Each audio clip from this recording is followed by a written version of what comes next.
Hey guys, tonight we venture into the frozen wastes beyond the wall, where ancient oaths were broken and legends were born in ice and shadow. The story of a man who began as the realm's protector and became its greatest nightmare, from dutiful Lord Commander to the undead king of eternal winter. His tale is one of forbidden love, supernatural transformation, and the price of immortality itself.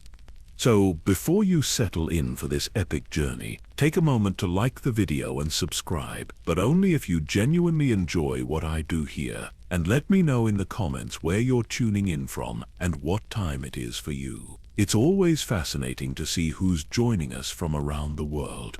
Now, dim the lights, maybe turn on a fan for that soft background hum.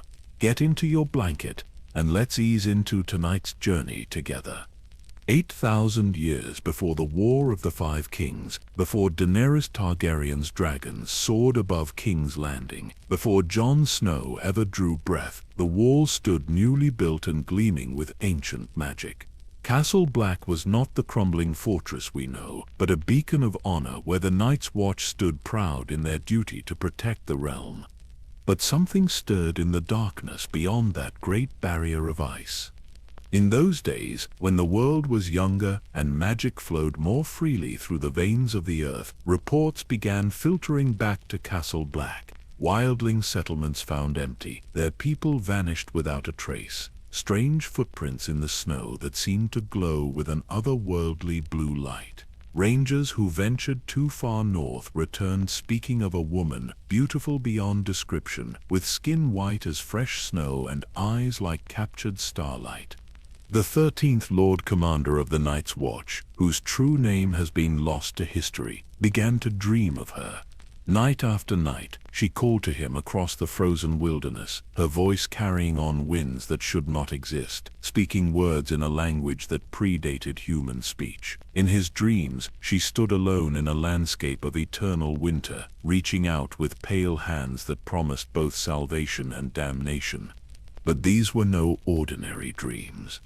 Each morning, the Lord Commander would wake to find frost coating his chamber windows, though summer still held sway over the Seven Kingdoms. His breath would mist in the air of his solar, and his men began to whisper that something fundamental was changing in their leader, something that had nothing to do with the warm southern winds or the turning of seasons.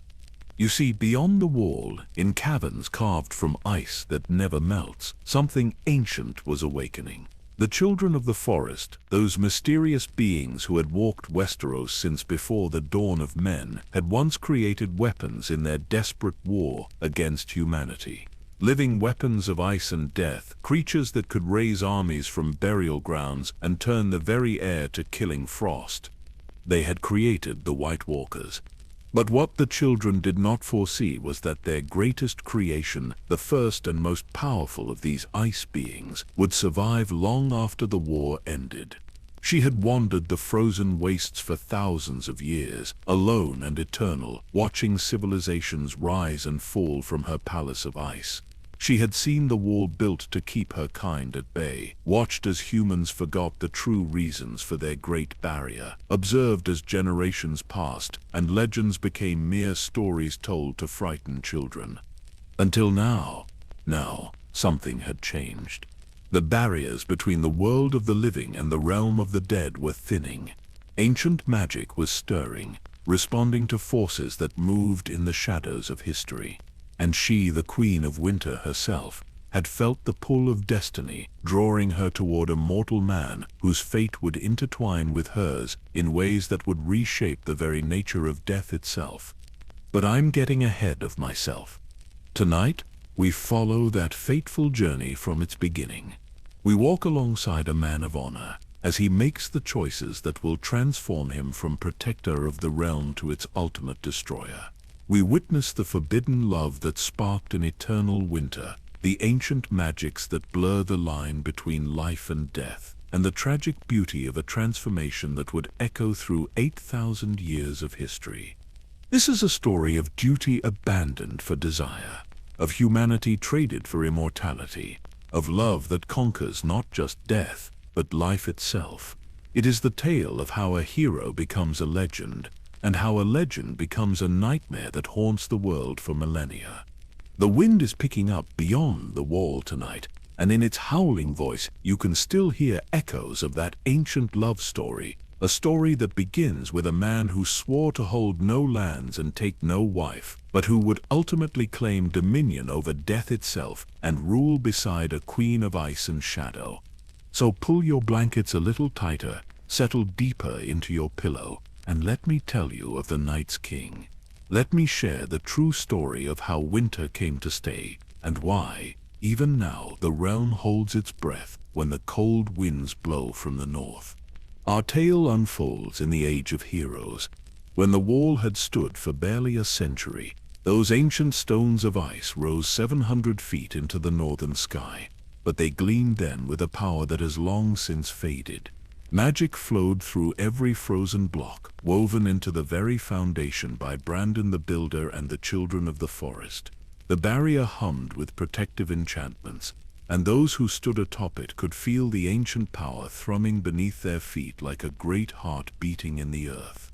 Castle Black in those days bore little resemblance to the crumbling fortress that Jon Snow would one day call home. Its towers stretched proudly toward the heavens, built from the finest stone and timber that the north could provide. Great hearths burned continuously in every hall, their flames never allowed to die, for the men who served here understood that they were the realm's first and last defense against things that dwelt in darkness and cold. The training yards rang with the clash of steel from dawn until dusk, as brothers of the Night's Watch honed their skills with sword and spear. The kennels housed dozens of hunting hounds, bred specifically for tracking in the deepest snows. The rookery held ravens trained to fly in the harshest weather, their messages vital links between the wall and the world beyond. Every corner of Castle Black spoke of purpose, of a brotherhood united in sacred duty. Ravens that would one day carry messages of doom were then merely birds cooing softly in their tower roost. The armory gleamed with weapons forged by master smiths, each blade blessed by septons and carved with protective runes. The stores overflowed with provisions enough to withstand any siege, for the Night's Watch of that era numbered in the thousands rather than the handful they would eventually become. The common hall could seat 500 men at once, its massive oak tables scarred by countless meals and meetings. Tapestries hung from the walls, depicting the great victories of the Watch, the battles where brave men had died to keep the realm safe. Banners from noble houses throughout the 7 kingdoms adorned the rafters, for in those days serving on the wall was considered an honor rather than a punishment. And at the head of it all sat the 13th Lord Commander, a man whose name history would deliberately forget, but whose deeds would echo through the ages. He was a Stark, though which branch of that ancient bloodline had produced him remains lost to time. Some say he was a brother to the king in the north, others claim he was a bastard son, acknowledged and honored. What we know for certain is that he carried the wolf's blood in his veins, that grey Stark heritage that made men both noble and dangerous in equal measure. In his prime, he stood tall as a northern pine, with the dark hair and grey eyes that marked his lineage. His face bore the weathered look of a man who had spent years riding the frozen wilderness, but his eyes still held warmth, still reflected the humanity that would later drain away like water through cracked ice. His hands, though calloused from sword work and hard living, remained gentle when he tended to wounded men or penned careful reports to send south. The other brothers revered him, for he had proven his courage in a dozen battles against wildling raids. He knew the name of every man under his command, remembered the farms and families they had left behind, understood the sacrifices each had made to take the Black. When new recruits arrived, frightened and uncertain, it was often the Lord Commander himself who would speak with them, helping them understand that their new life, though harsh, held meaning and honor. His solar overlooked the wall and the lands beyond, its windows offering a view that stretched to the horizon on clear days. Maps covered every available surface, marked with patrol routes, wildling camp locations, and the ever-changing positions of the ranging parties that ventured beyond the wall. He studied these maps with the dedication of a master playing a game of cives, always thinking 3 moves ahead, always seeking to protect his men while fulfilling their sacred duty. But lately, those same maps seemed to mock him. Red ink marked the locations where patrols had found empty settlements, where entire tribes of wildlings had simply vanished. Blue ink noted the strange sightings, the glimpses of things that shouldn't exist, the reports that his rational mind wanted to dismiss, but his Stark blood knew to take seriously. 3 of his most trusted companions shared his daily burden of command. Sir Roderick Dustin, called the Grey Wolf for his silver beard and fierce loyalty, served as the Lord Commander's first ranger. He was a man of the old ways, who still made offerings to the heart trees and could read weather patterns like ancient runes. His knowledge of the lands beyond the wall was unmatched, and his bow could bring down an elk at distances that seemed impossible. Maester Qyburn, whose name would be forgotten by history, but whose knowledge proved invaluable, maintained the castle's ravens and its library. Unlike later maesters who would serve the watch, Qyburn possessed an unusual interest in the more esoteric texts, the books that dealt with magic and ancient lore. His chain bore links of Valyrian steel, marking him as one of the few maesters who had studied the higher mysteries. The third member of this inner circle was Sir Jeremy Riker, the Lord Steward, a practical man who ensured that Castle Black ran smoothly. He had once been heir to a minor lordship in the Riverlands, but had taken the Black after a scandal involving a lord's daughter and a duel that left 2 men dead. His understanding of logistics and his ability to manage men made him invaluable to the Lord Commander's daily operations. These 3 men had noticed the changes in their leader before anyone else. They saw how his attention would drift during meetings, how his gaze would linger on the northern windows, how he would sometimes pause in the middle of sentences, as if listening to voices only he could hear. They watched him grow thinner despite eating well, noticed how his skin seemed to pale even as summer sun streamed through the castle windows. The Night's Watch had been created to stand guard against the return of the others, though by the Lord Commander's time, most men believed those ancient enemies were nothing more than legend. The wall had been built to keep out wildlings and ice bears, they thought, not creatures of myth and shadow, but the Lord Commander remembered the older stories, the ones his grandfather had told him in the crypts of Winterfell, the tales that spoke of blue-eyed demons who could freeze a man's soul with a glance.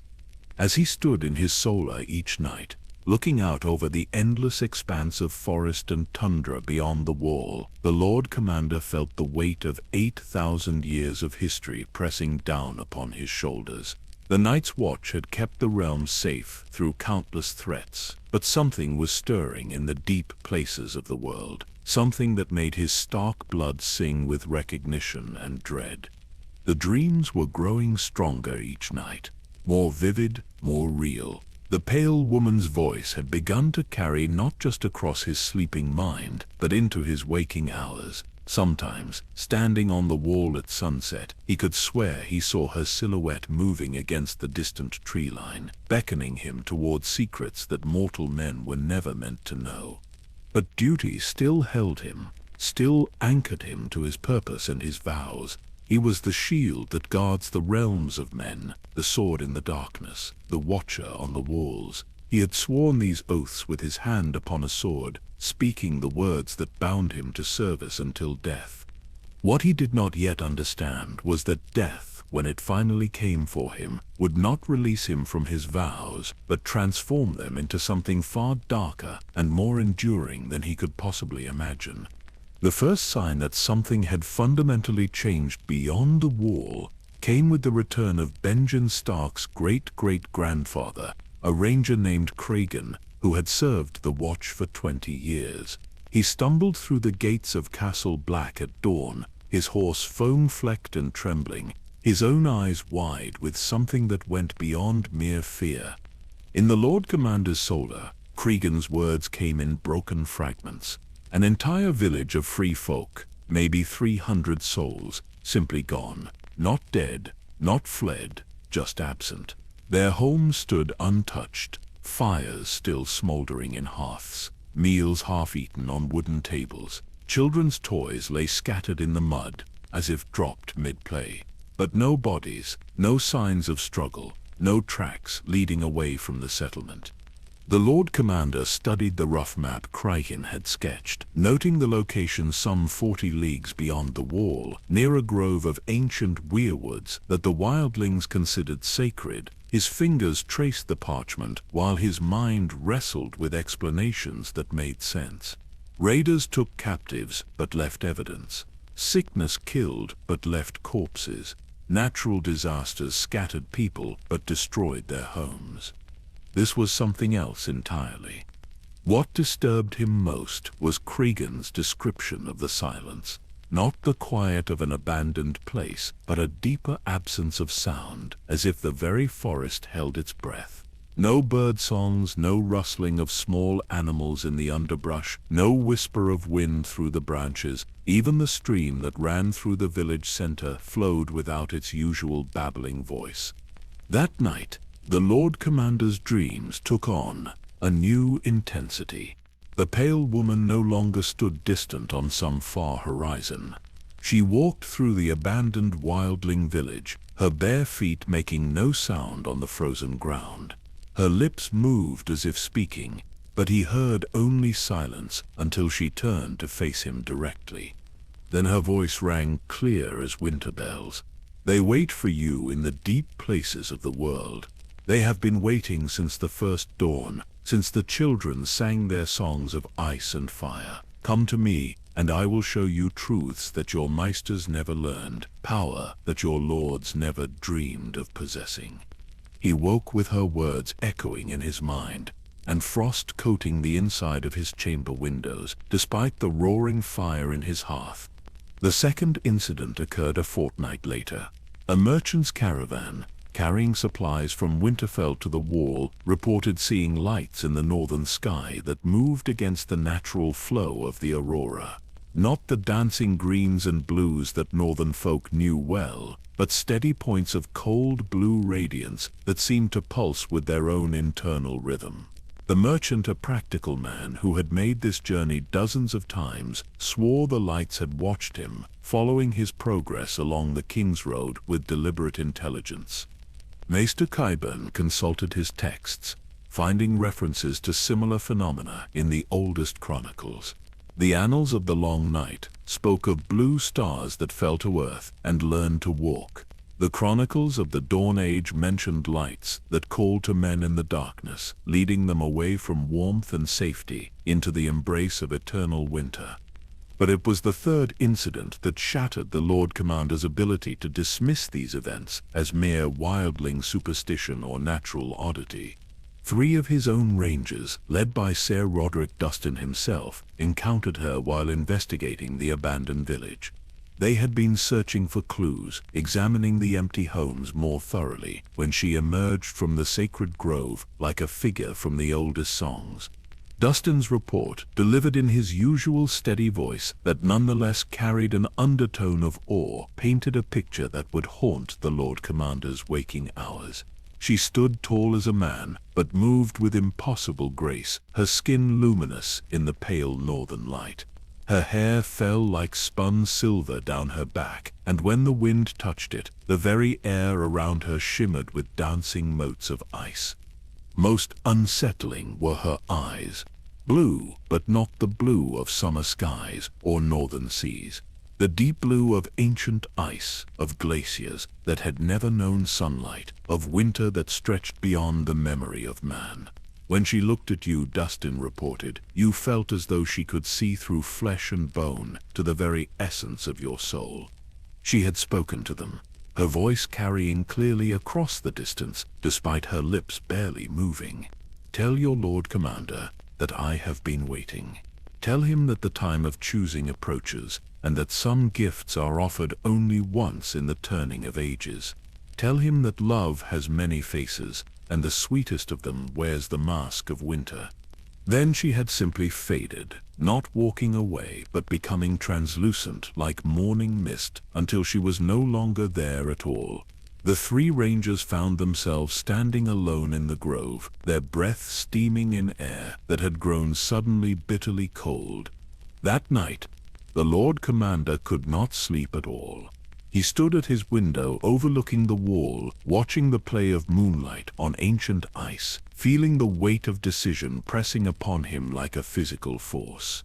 His rational mind catalogued all the reasons to ignore these incidents, to classify them as wildling trickery or collective hallucination brought on by too many nights in the cold wilderness. But his stark blood recognized something deeper at work. The old power was stirring, the same forces that had once walked openly in the world before men learned to build walls and light fires against the darkness.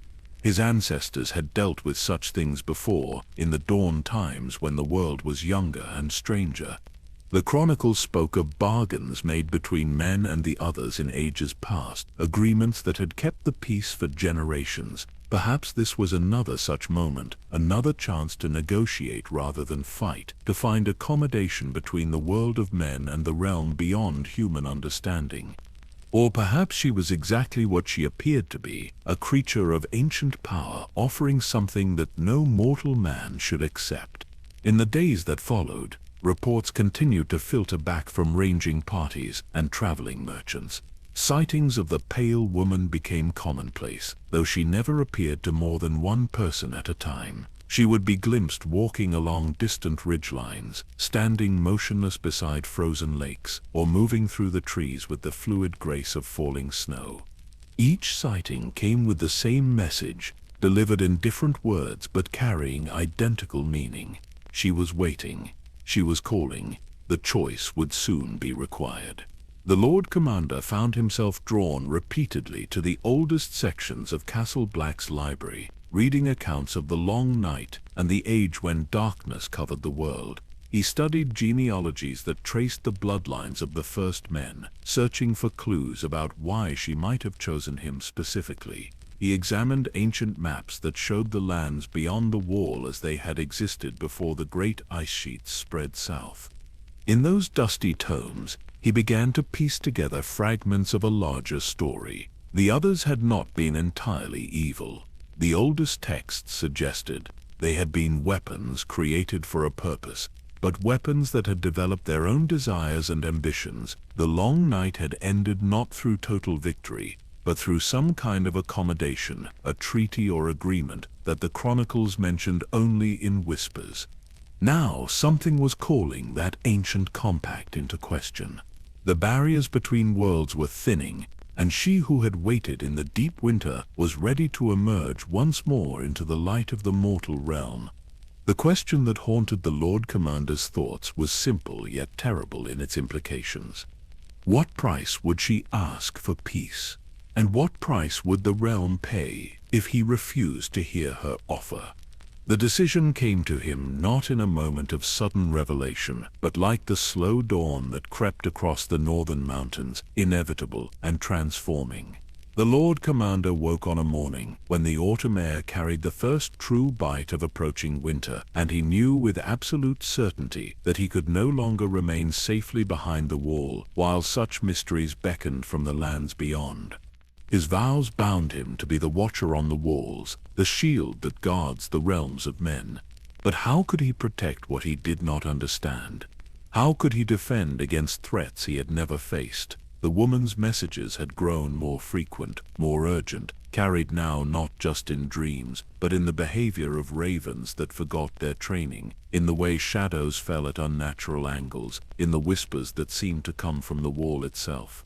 Sir Roderick found him in the armory before dawn, methodically checking the edge of his ancestral sword, a blade of castle-forged steel that had served Stark men for 3 centuries. The old ranger needed no explanation.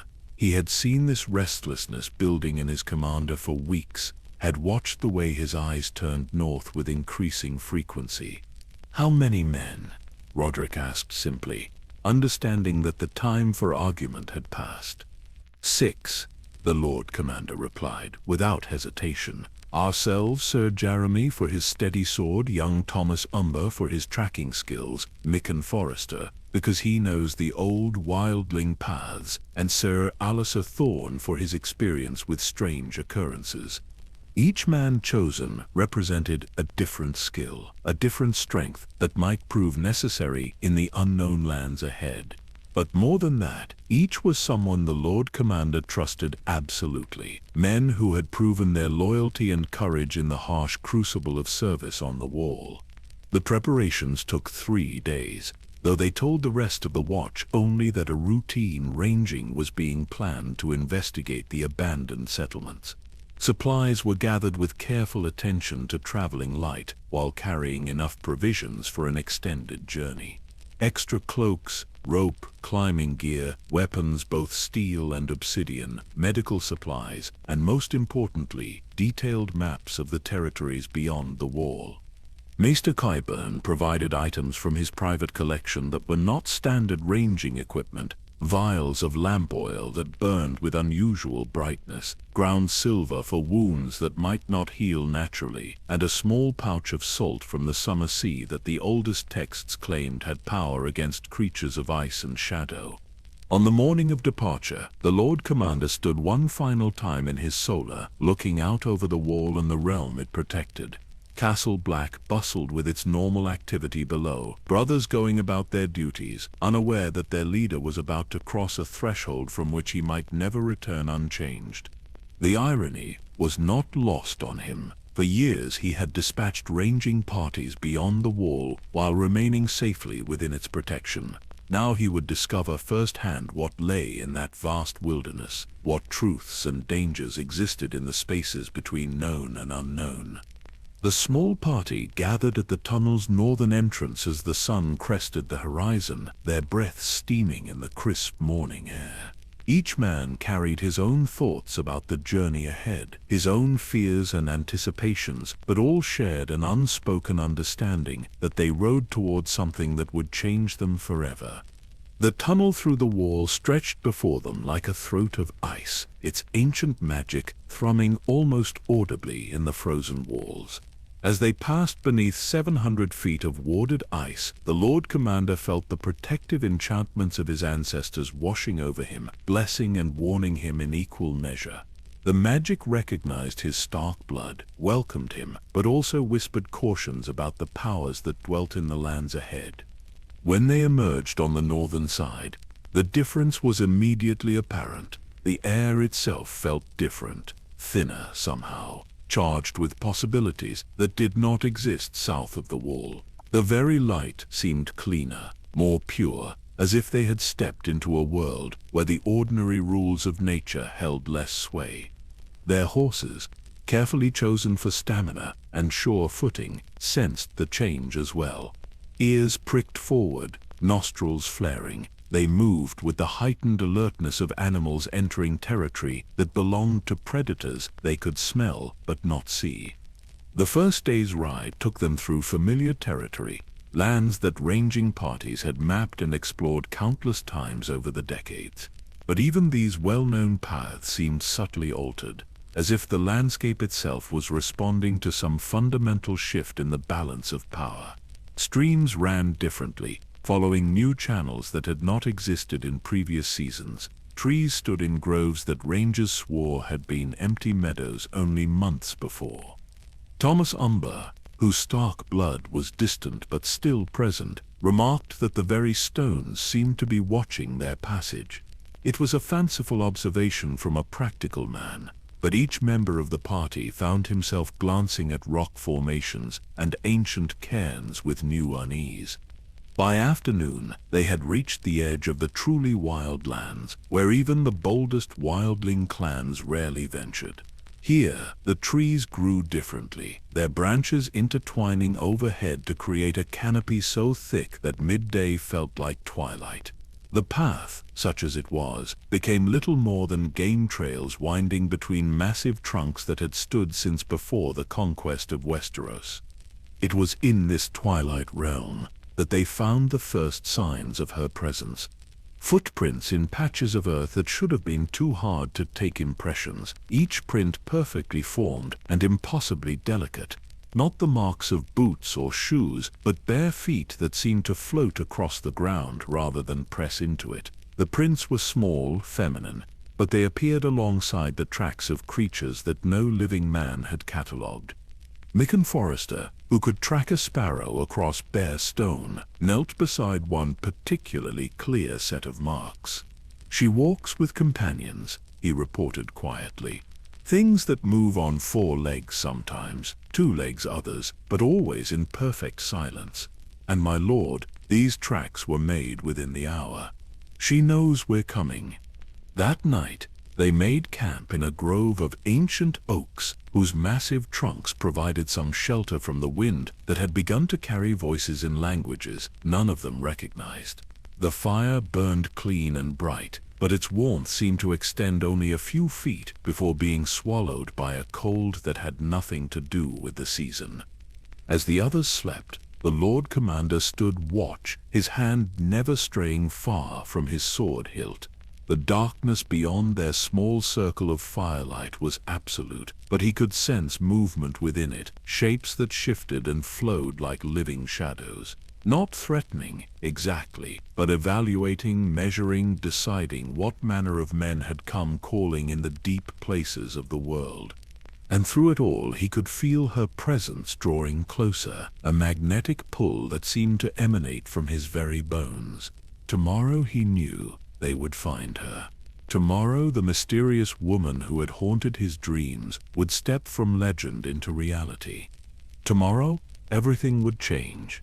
Dawn came slowly to the haunted forest, filtered through branches that seemed to absorb light rather than allow it to pass.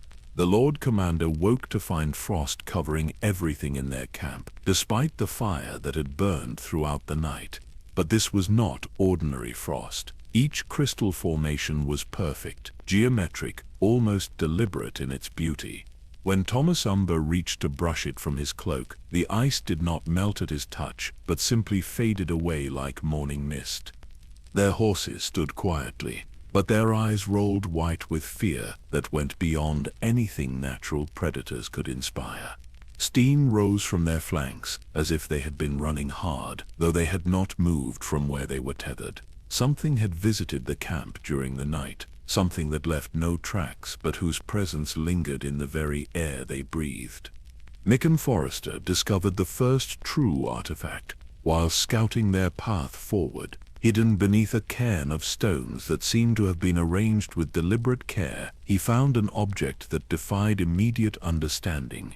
At first glance, it appeared to be carved from clear ice, but ice that remained solid despite the growing warmth of the morning sun. Closer examination revealed intricate patterns etched into its surface, symbols that hurt the eyes to look upon directly. The Lord Commander took the artifact in his gloved hands, feeling a cold that penetrated through leather and wool to chill his very bones. The symbols seemed to shift and flow when he was not looking directly at them, forming words in a language that predated human speech. Yet somehow, impossibly, he found that he could almost understand their meaning. They spoke of binding and loosing, of oaths made not just for a lifetime, but for all the ages of the world. They whispered of love that transcended the boundary between life and death, of power that could reshape the very foundations of existence. Most disturbing of all, they seemed to recognize him, responding to his touch by growing brighter, their inner light pulsing in rhythm with his heartbeat. Zamal Alisar Thorn, ever practical despite his encounter with strangeness, suggested they should turn back immediately. Nothing good, he argued, could come from meddling with artifacts that radiated such otherworldly power. But the Lord Commander found himself unable to relinquish the ice carving, unwilling to abandon the mystery it represented. As they pushed deeper into the wilderness, more artifacts began to appear. Stone formations that had clearly been shaped by intelligent hands, arranged in patterns that suggested astronomical significance. Trees carved with symbols that matched those on the ice artifact. their bark grown over the markings, as if the forest itself sought to hide these ancient messages. Most unsettling were the mirrors. Sir Jeremy discovered the first one, a sheet of what appeared to be black ice set into a natural rock formation beside a frozen stream. But when he approached to examine it more closely, his reflection did not appear in its surface. Instead, the mirror showed the same forest, but changed. The trees bore leaves of silver and gold, the stream ran with water that sparkled like crushed diamonds, and figures moved among the shadows with grace too perfect for mortal flesh. Other mirrors were found as the day progressed, each one revealing a different aspect of this transformed landscape. Some showed the forest as it might exist in perpetual winter, others as it could be in eternal spring. But all of them shared one common element. In each reflection, the pale woman could be seen walking among the trees, sometimes distant, sometimes near, but always watching the mirror's surface as if she could see through it to observe those who looked upon her realm. By midday, they had reached the heart of the mystery. The abandoned wildling village that Crichton had reported lay before them, exactly as described, but somehow more unsettling in daylight than they had imagined. 300 people could not simply vanish without explanation, yet here was proof that they had done exactly that. The homes stood intact, their hide walls and wooden frames showing no signs of violence or decay.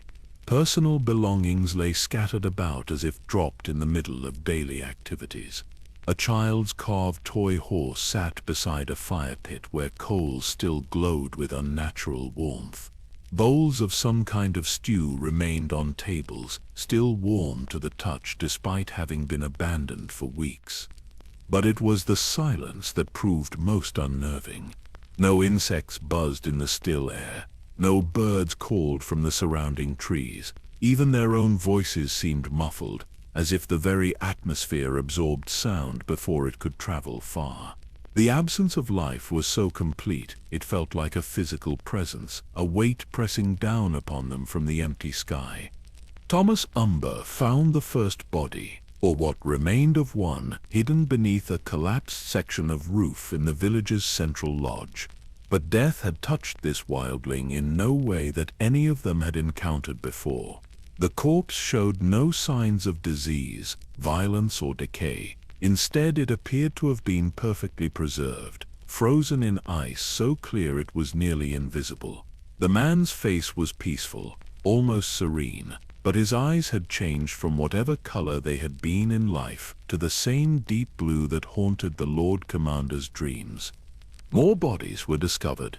As they searched the village systematically, all showed the same characteristics: perfect preservation, peaceful expressions, and eyes that blazed with cold blue fire, even in death.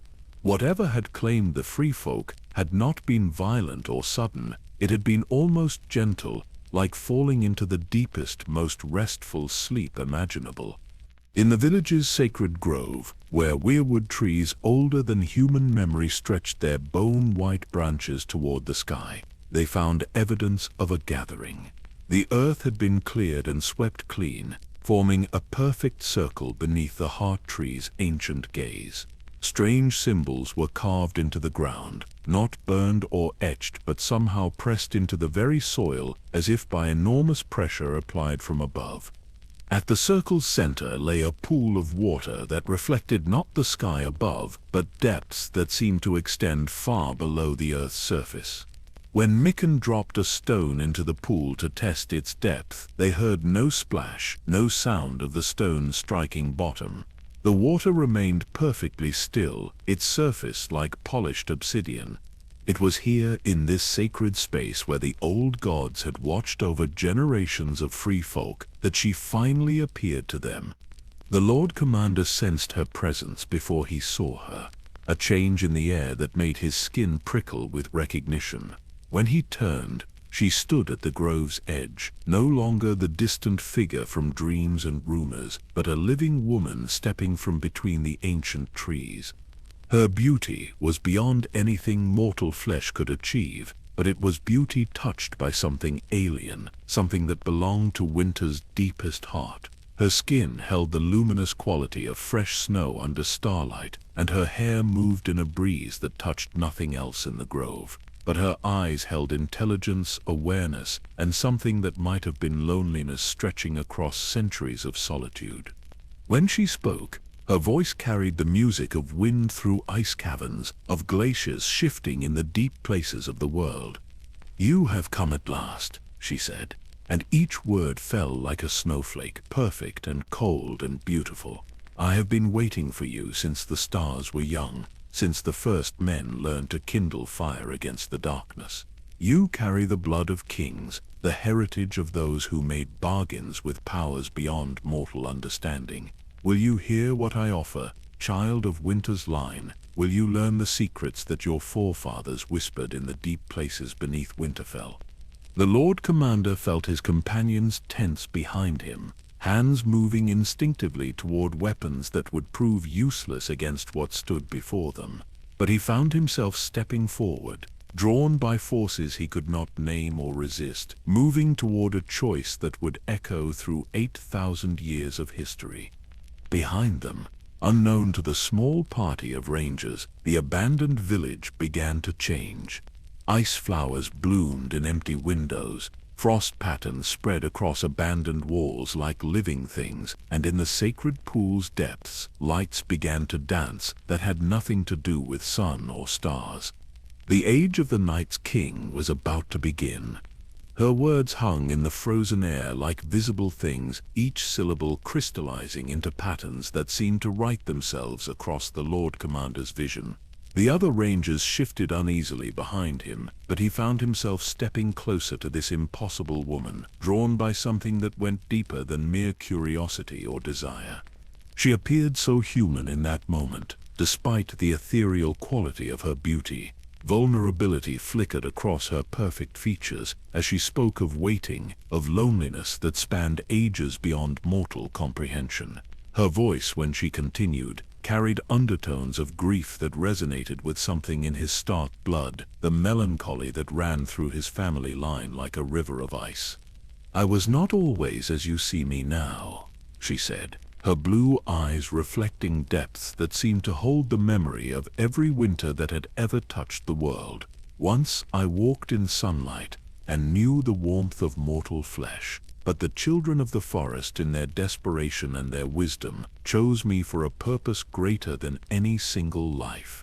They needed a guardian for the deep places, a keeper of the ancient ways, someone who could bridge the gulf between the world of the living and the realm of eternal winter."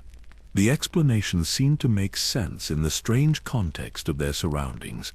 The Lord Commander had read enough of the old chronicles to know that the children had possessed powers beyond human understanding, that they had worked magics in the Dawn Age that reshaped the very landscape. If they had needed a guardian for some sacred trust, if they had chosen to preserve someone through supernatural means, it would not be beyond their capabilities. "The free folk who lived here," she continued, gesturing toward the abandoned village. "They were not taken by force or deception. Winter was coming early to their lands, and they were dying. I offered them a choice: continue toward certain death from cold and starvation, or accept transformation into something that could survive any winter, any hardship, any passage of time." Her explanation painted a picture of mercy rather than malevolence. The perfectly preserved bodies they had found, with their peaceful expressions and transformed eyes, suddenly seemed less ominous and more like evidence of salvation offered to people who had no other options. She had not been a predator hunting victims, but a guardian extending protection to those who needed it most.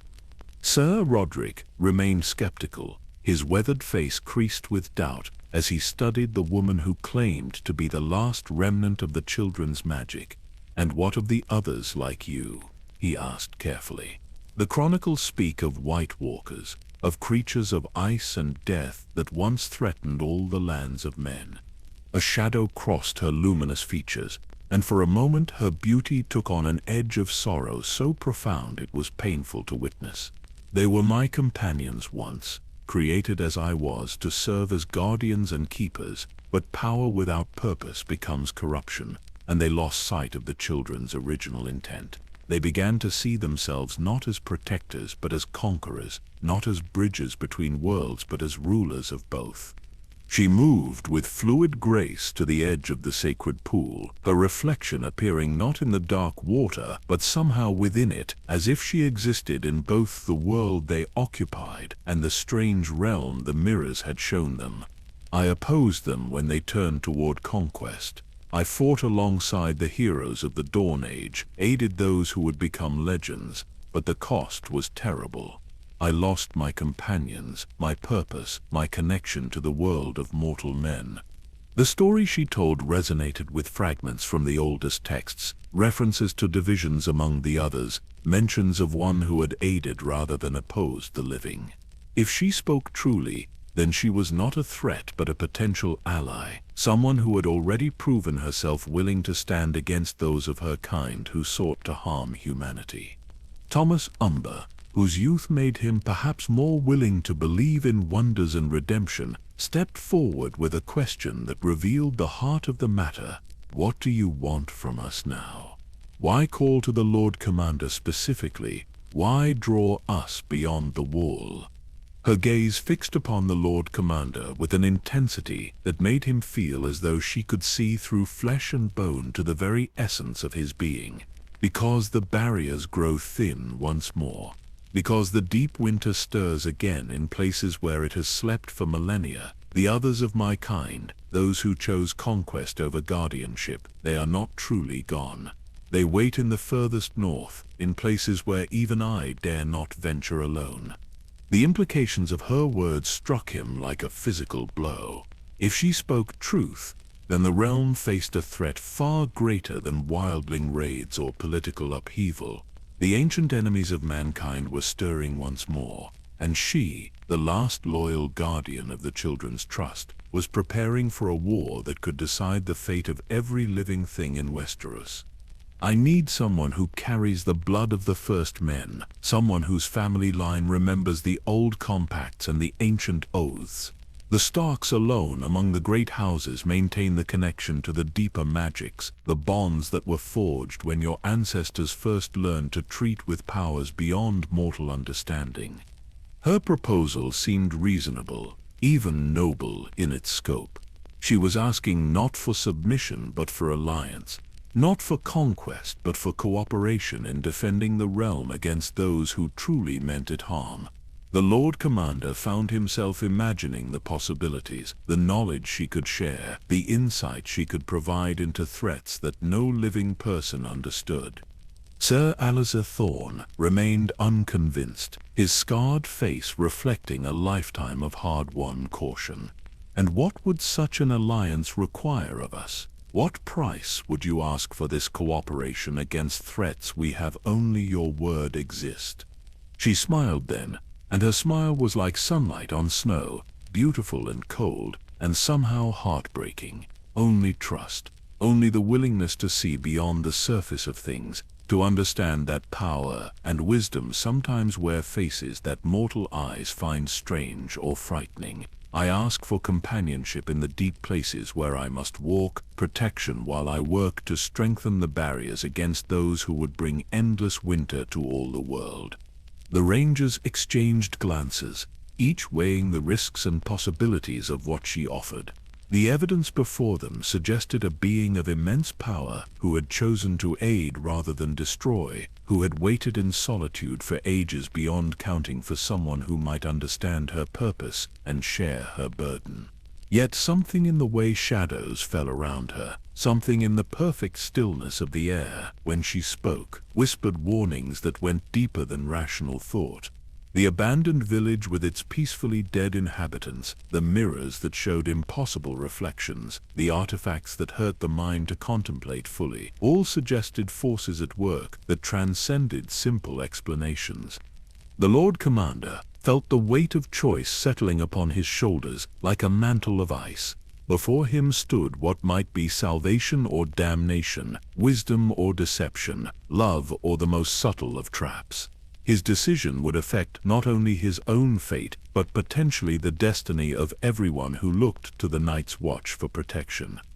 In the sacred grove, where weirwood trees had watched the passing of ages, where the old gods still held dominion over oaths and honor, he prepared to make a choice that would echo through 8,000 years of history.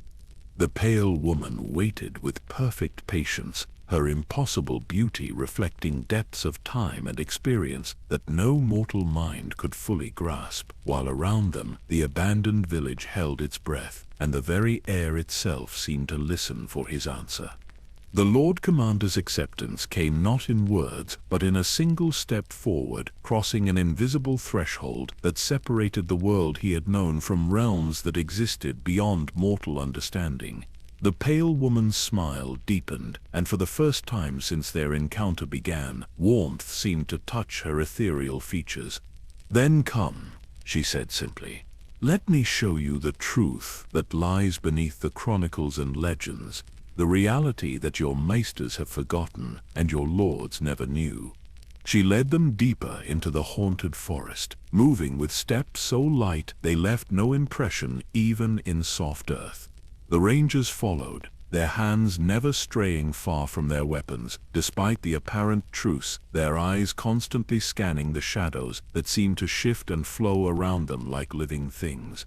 The landscape began to change as they walked, subtly at first, but with increasing strangeness. Trees grew in formations that defied natural explanation, their trunks twisted into spirals that hurt the eye to follow. Streams flowed upward over rocky outcroppings, their water sparkling with lights that had nothing to do with reflected sunlight. The very air took on qualities that belonged more to dreams than waking reality. She called herself Nissa, though whether that was her true name or simply one she had adopted over the long centuries, none could say. The name carried echoes from the oldest songs, references to sacrifice and transformation, to bargains made between mortals and powers that transcended the boundaries of life and death. As they traveled, she shared fragments of history that painted the children of the forest in shades far more complex than the simple nature spirits most men believed them to have been. They had been researchers, she explained. Explorers of the deepest mysteries, scientists of magic, who had pushed the boundaries of what was possible in their desperate struggle to preserve their dying race.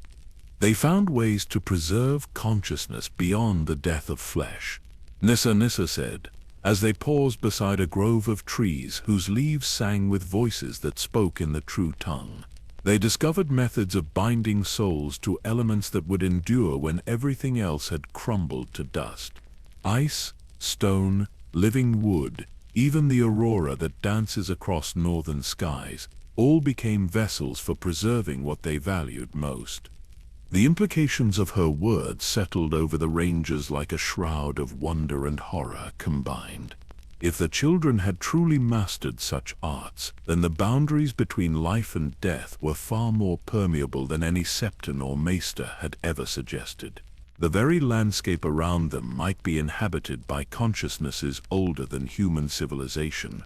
Mick and Forrester, ever practical despite the strangeness surrounding them, asked the question that weighed on all their minds. And the White Walkers, were they successful examples of this preservation, or something that went wrong?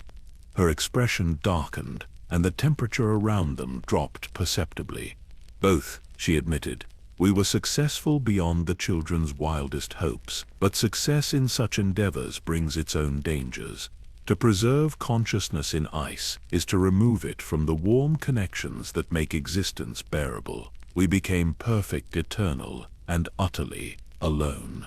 She led them to the ruins of what had once been a great city, though its builders had used materials and architectural principles unknown to human engineering. Towers of crystallized ice spiraled impossible heights, their surfaces covered with carvings that seemed to move when viewed peripherally. Bridges of frozen water spanned gaps that should have collapsed under their own weight, yet held firm as granite. "This was our greatest achievement," Nissa said, her voice carrying pride and sorrow in equal measure. "A city that would endure any catastrophe, preserve any knowledge, shelter any who needed protection from the storms of time. But preservation without growth becomes stagnation, and stagnation becomes death of a different kind. The Lord Commander found himself drawn to one particular tower, its base surrounded by statues that depicted figures in various stages of transformation from human to something else entirely. The craftsmanship was exquisite, but more than that, the statues seemed to follow their movement with eyes that held too much awareness. The first experiments, she explained, noting his fascination. Volunteers who allowed the children to test their methods of preservation. Some succeeded, becoming guardians like myself. Others became something different, creatures that could no longer remember what they had once been. A few became the others you know from legend, beings so perfectly preserved that they lost all connection to the warmth that makes existence meaningful. As afternoon faded into the strange twilight that passed for evening in this transformed landscape, they made camp in the ruins of what had once been a great hall. Here Nissa shared more of her history, painting a picture of the war between the children and the first men that differed dramatically from the versions recorded in human chronicles. It was not a war of extermination, she said, her voice taking on the rhythmic cadence of an ancient storyteller. It was a war of misunderstanding, of two peoples who could not find common ground despite sharing the same world. The children saw men as a plague that would consume everything green and growing. Men saw the children as obstacles to their destiny, as masters of the land. The fire they had built cast dancing shadows on the ice walls around them, but those shadows seemed to take on lives of their own, acting out scenes from the history she described. Figures moved through the play of light and darkness, showing battles and negotiations, betrayals and reconciliations, the rise and fall of kingdoms that had existed before human memory began. The creation of the White Walkers was meant to be a deterrent, she continued, a demonstration of power that would make men reconsider their expansion northward. We were to be the ultimate guardians, beings who could withstand any assault, who could protect the sacred groves and ancient places where the deepest magics dwelt. Sir Jeremy, whose practical mind struggled with the implications of what they were learning, raised a concern that had been growing in all their thoughts. But if you were created as guardians, why did you become threats? Why did the long night happen at all? Her beautiful face reflected pain that went deeper than anything physical could cause, because power without purpose becomes corruption, as I told you before. But more than that, because preservation of the old ways began to seem less important than control of the new ones. Some among us began to see humans not as threats to be deterred, but as resources to be managed. The night sky above them was unlike anything they had ever witnessed. Stars wheeled in patterns that defied the established movements of celestial bodies, and the aurora borealis danced in colors that had no names in human language. The very air seemed to pulse with energies that made their skin tingle, and their dreams, when sleep finally came, filled with visions of possibilities, both wondrous and terrifying. But it was during the deep hours before dawn that the Lord Commander experienced his first true transformation. He woke to find frost covering not just his bedroll but his skin, delicate patterns of ice that did not melt despite the warmth of his body. When he breathed, his exhalations hung in the air like crystalline sculptures before slowly fading away.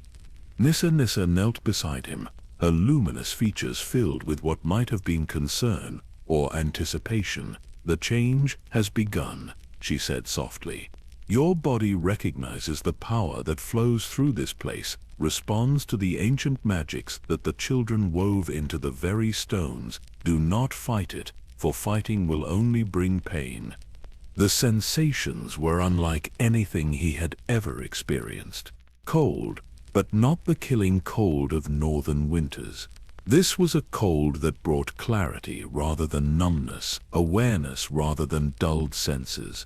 He felt as though he could perceive layers of reality that had always existed but remained hidden from mortal sight. Around him, his companions slept on, unaware of the transformation beginning in their leader, but their sleep was troubled, filled with dreams that leaked into the waking world as whispers and half-formed images. The barriers between sleeping and waking, between possible and actual, were growing thinner with each passing moment. Nissa's hand touched his forehead, and her touch was like starlight made solid, bringing a peace that transcended all earthly understanding. "Sleep now," she whispered. "Tomorrow we will venture deeper still, into places where the very foundations of the world were laid. Tomorrow you will begin to understand what it truly means to be chosen by powers that existed before the first sunrise." The Lord Commander's eyes closed, but his dreams carried him into realms where ice sang with voices older than mountains, where winter was not a season but a living force with its own desires and intentions, where the boundaries between self and universe began to dissolve like snow beneath the first warm rain of spring. Dawn came differently in the ruins of the ancient city, arriving not as gradual light but as a shifting of energies that transformed the crystalline structures around them into prisms that broke morning into 1,000 dancing colors. The Lord Commander woke to find that the frost patterns on his skin had not faded with sleep, but had grown more intricate, forming delicate networks of ice that followed the lines of his veins beneath the flesh. He felt no alarm at this development, though some distant part of his mind recognized that he should be terrified.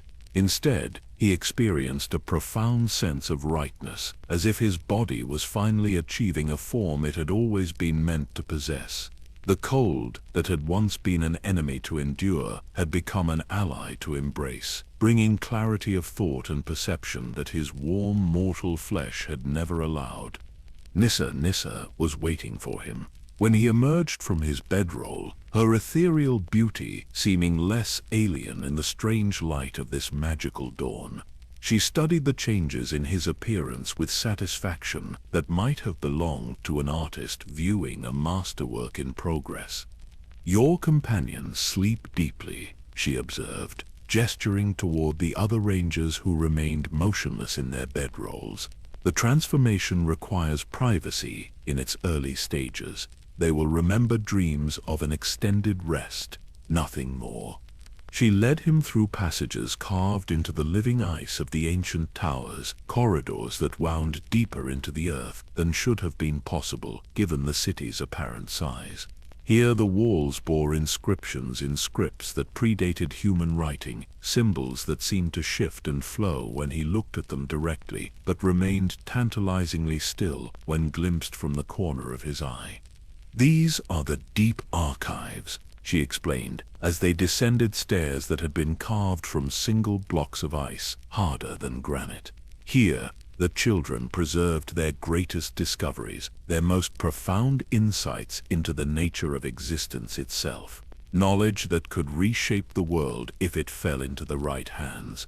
The chambers they entered defied physical laws as the Lord Commander understood them. Vast spaces existed within structures that could not possibly contain them, lit by sources that cast no shadows yet illuminated every surface with perfect clarity.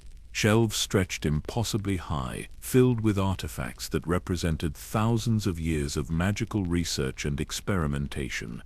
Some items appeared mundane, simple tools and instruments that might have belonged to any scholar's workshop.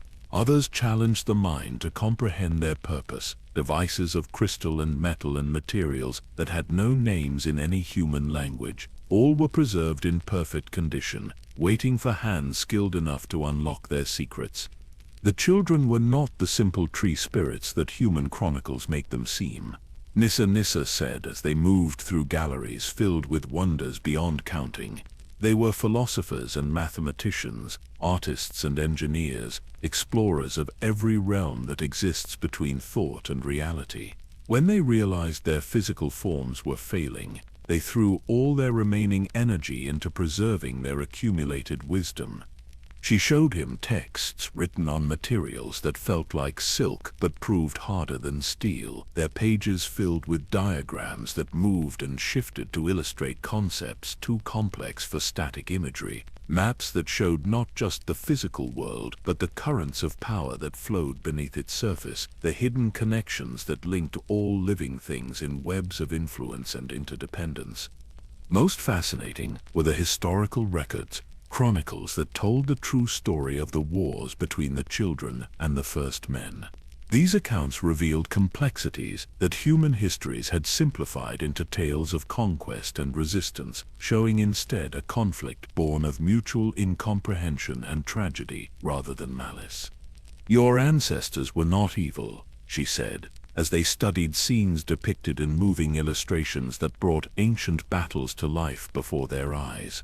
"Neither were mine. Both peoples were trying to preserve what they valued most, but neither could find ways to coexist without threatening what the other held sacred." The Lord Commander found himself drawn to records of the first White Walkers, accounts of the experiments that had created beings like Nissa herself. The process appeared to have been voluntary, at least initially, with candidates chosen from among both races for their wisdom, courage, and dedication to protecting the deep mysteries from those who would misuse them. "We were to be bridges," she explained, her voice carrying echoes of ancient purpose. "Living links between the warm world of growing things and the cold realm of eternal preservation. We were given power over ice and winter, not to bring death, but to create perfect stasis, places where important knowledge could survive any catastrophe." But the records also revealed the gradual corruption of that noble purpose, the slow transformation of guardians into conquerors. As the centuries passed, some of the White Walkers began to see their role differently, viewing themselves not as protectors of specific places and knowledge, but as rulers destined to impose their vision of perfect order upon the chaotic world of mortal creatures. The Long Night was not their first attempt at conquest. Nissa revealed, her luminous features shadowed with ancient sorrow. There had been smaller incursions over the millennia, tests of strength and resolve that helped them understand the limitations of human resistance. What you call the Long Night was simply their most ambitious effort, the moment when they believed themselves strong enough to succeed completely. As they delved deeper into the archives, the Lord Commander began to understand the true scope of the powers that had once shaped the world. The children's magic had not been limited to manipulating plants and animals, as human legends suggested, but had encompassed control over fundamental forces that governed reality itself: time, space, consciousness, the boundaries between different states of existence. All had been subjects of their research and experimentation. "They found ways to step outside the normal flow of time," she said, showing him devices that appeared to contain swirling galaxies of stars in miniature, methods of existing in multiple places simultaneously, techniques for communicating across distances that spanned continents. The power that created the wall was only a small demonstration of what they could achieve when they focused their abilities. The afternoon passed in a blur of revelations that challenged every assumption the Lord Commander had held about the nature of existence. He learned of parallel worlds that existed alongside the one he knew, realms where different choices had led to entirely different histories. He discovered that consciousness could be transferred between bodies, that memories could be preserved in crystalline matrices that would endure for geological ages. Most disturbing was the knowledge of what lay in the deepest north, in places so remote that even the boldest wildlings had never ventured there.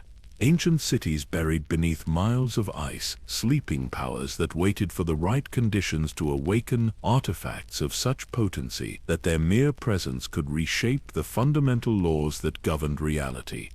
"They are stirring again," Nissa said, as they stood before a map that showed the far northern reaches of the world. The barriers that have kept them contained grow weaker with each passing year. Soon, they will emerge from their deep fastnesses to finish what they began during the Long Night. The implications were staggering. If she spoke truth, then the realm faced a threat far greater than any enemy in human history. Not just conquest, but transformation into something unrecognizably alien. A world where winter reigned eternal, and only those who had accepted the ice's embrace could survive. "That is why I called to you," she continued, her blue eyes meeting his with intensity that seemed to burn despite their cold light. Your bloodline carries the keys to powers that even the children feared to use. The Starks alone among human families retain the connections necessary to challenge what is coming. As evening approached in the strange timeless twilight of the ruined city, they began their return journey to where his companions waited. But the Lord Commander found that he no longer moved like an entirely human figure. His steps fell with supernatural silence, and his breath no longer steamed in the cold air. The transformation was accelerating, responding to the knowledge he had gained and the choices he was beginning to make. The ancient city sang around them as they walked, harmonies of ice and stone and preserved memory that spoke of ages beyond human experience. In that music, he heard the echo of his own future, the destiny that was crystallizing around him like frost forming on a winter morning. Soon, very soon, he would have to choose not just whether to trust Nissa, but whether to become something more than human in order to stand against the threats she had revealed. The price of such power was beginning to become clear, but so was the cost of refusing it, when the alternative might be the end of everything warm and living in the world. When they returned to the camp where his rangers slept, their unnatural sleep, the Lord Commander found his companions trapped in dreams that had taken on lives of their own. Frost patterns spread outward from each sleeping form, creating intricate mandalas of ice that pulsed with their heartbeats. Their faces wore expressions of profound peace, but their lips moved constantly, speaking words in languages that had died out before the first Andals crossed the narrow sea. Nissa observed this development with satisfaction rather than concern, confirming what he had begun to suspect about the true nature of their extended rest. "They dream the deep dreams now," she explained, her voice carrying undertones of ancient knowledge. Their minds touch the collective memory of this place, experiencing fragments of history that shaped the world long before their ancestors drew breath.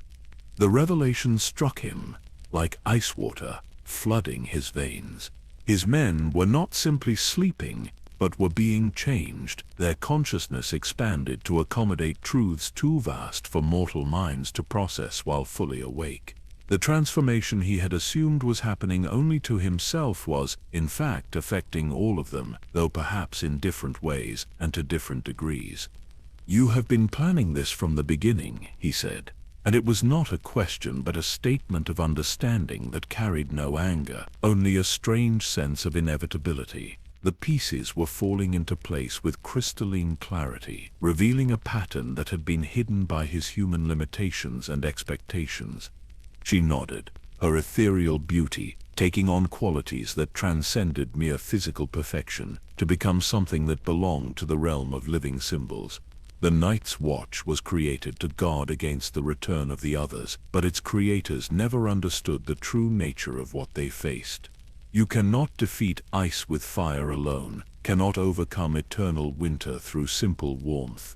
The only way to stand against what comes from the deepest north is to become something that can meet it on equal terms. The implications of her words settled over him, with the weight of destiny itself. She had not been seeking alliance with the Night's Watch, but transformation of it, not cooperation with human defenders, but their evolution into something capable of protecting the realm in ways that mortal warriors never could. "The free folk I showed you earlier," she continued, her blue eyes reflecting depths that seemed to contain entire glaciers. "They chose transformation willingly when they understood what was coming. The bodies you found were not victims, but volunteers, people who accepted change rather than face annihilation. They sleep now in perfect preservation, waiting for the time when their new nature will be needed." He thought of the peaceful expressions on those frozen faces, the blue light that had replaced the warmth in their eyes, the absolute stillness that had surrounded their forms. What he had interpreted as death now revealed itself as metamorphosis, a transition from one state of existence to another rather than an ending. "And my men? What are you doing to them while they sleep?" Her smile carried sadness alongside its otherworldly beauty. "I am giving them dreams of truth, visions of what they must become, if they wish to fulfill their vows in the age that is dawning. When they wake, they will remember only fragments, but those fragments will prepare them for the choices they must make. The night air around them began to change, taking on qualities that belonged more to the deep places beneath the earth than to the open sky above. Whispers in the true tongue drifted on breezes that should not exist, carrying messages from sources that defied identification. The boundary between the waking world and the realm of dreams was dissolving, allowing realities to bleed through that normally remained safely separate. It was then that the true scope of Nissa's deception began to reveal itself, layer by layer, like an onion made of ice and shadow. She had indeed been created by the children of the forest, but not as a guardian against the White Walkers. She was their queen, their first and most perfect creation, the template from which all others had been fashioned. "The others you fear were made in my image," she admitted, when he pressed her for complete truth. "I am the original, the one from whom they learned the art of transformation, the mother from whom their power flows. When they turned to conquest during the long night, they were not rebelling against my authority but following my example." The revelation hit him with physical force, sending ice through his veins that had nothing to do with the supernatural cold around them. Everything she had told them about opposing the other White Walkers, about fighting alongside the heroes of the Dawn Age, about seeking alliance against common enemies, all of it had been carefully crafted deception designed to draw him into willing cooperation. "Then you were the enemy all along," he said. But even as the words left his lips, he realized they carried no anger or betrayal, only a strange acceptance of truth finally unveiled. The transformation in his own nature had progressed far enough that human emotions like outrage and indignation felt increasingly distant, replaced by a clarity that transcended such mortal concerns. "Enemy is too simple a word," she replied, moving closer until he could see galaxies of ice crystals swirling in the depths of her eyes. "I am necessity, made manifest, winter given consciousness and purpose. The world grows too warm, too chaotic, too filled with the kind of change that leads inevitably to destruction. What I offer is stability, permanence, the peace that comes with perfect preservation." Her true vision began to unfold before him like a map drawn in frost across the surface of his mind.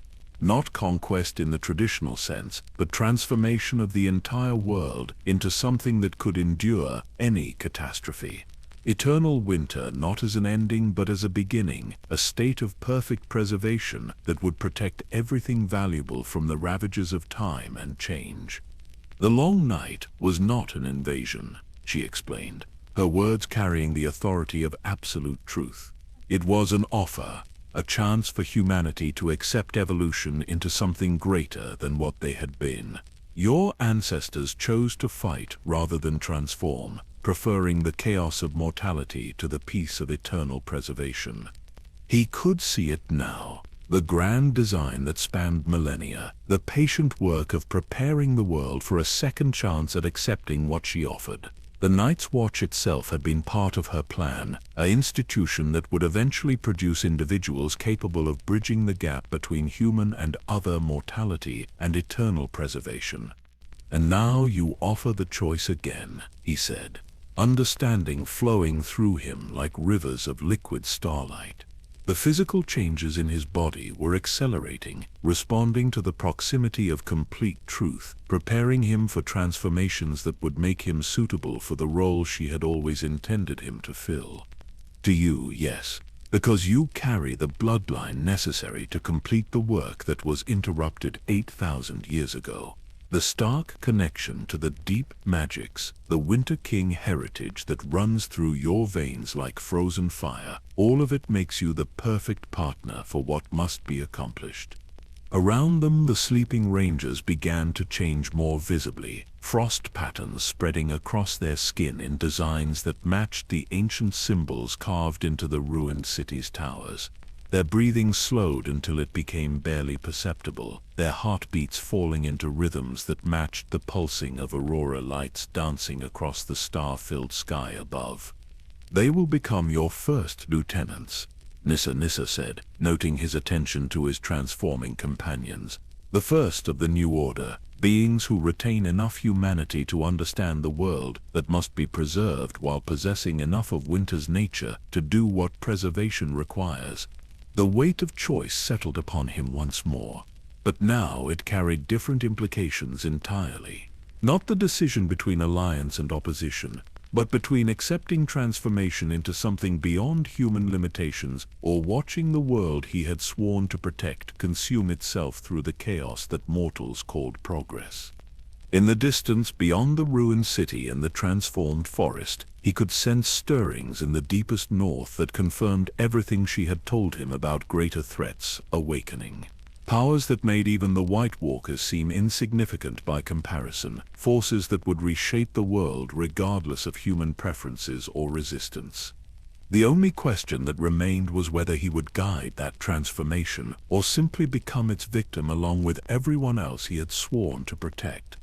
The air itself seemed to crystallize around them as Nissa began to reveal the deeper layers of her grand design, each word falling like a snowflake that contained within it the essence of entire ages of hidden history. The Lord Commander found his perception expanding beyond the limitations of mortal sight, allowing him to see connections that spanned continents and centuries, patterns woven through the very fabric of time itself.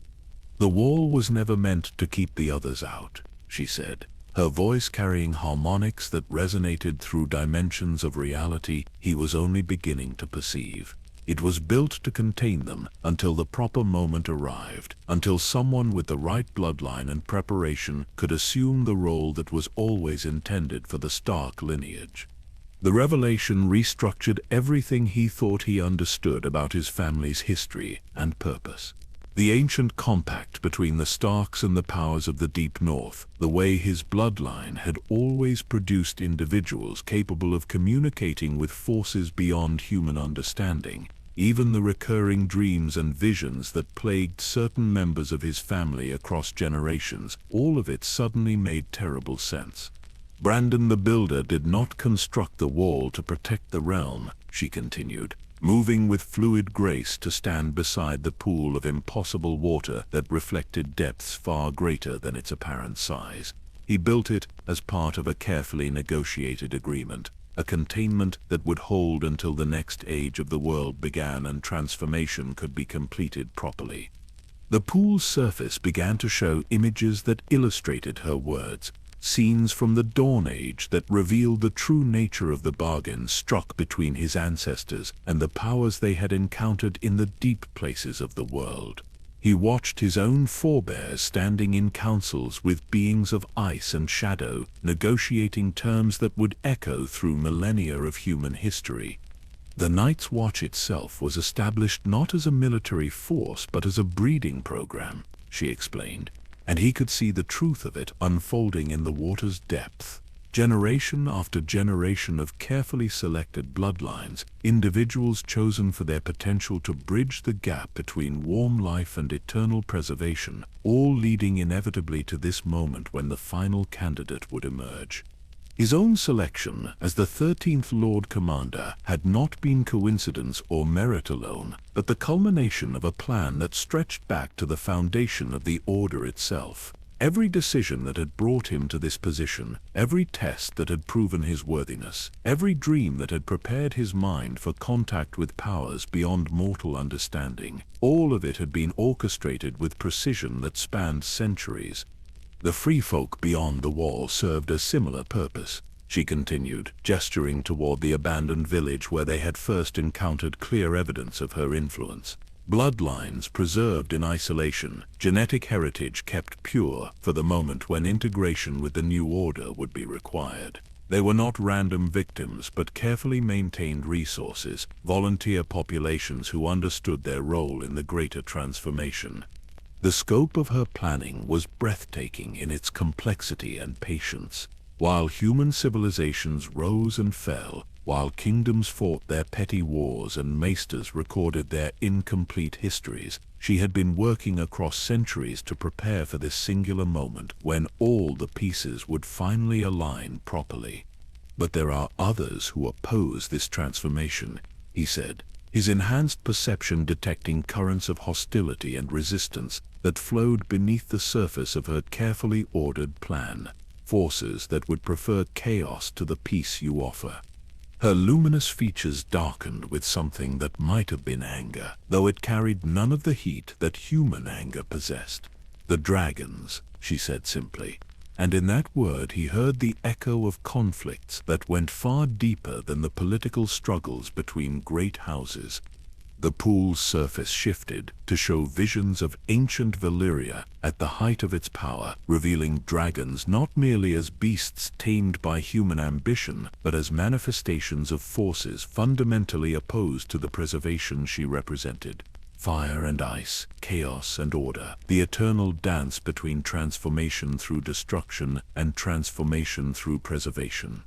The Targaryens carry in their blood the memory of powers that would burn away everything stable in the world, she explained, her voice taking on undertones that made the very air around them vibrate with tension.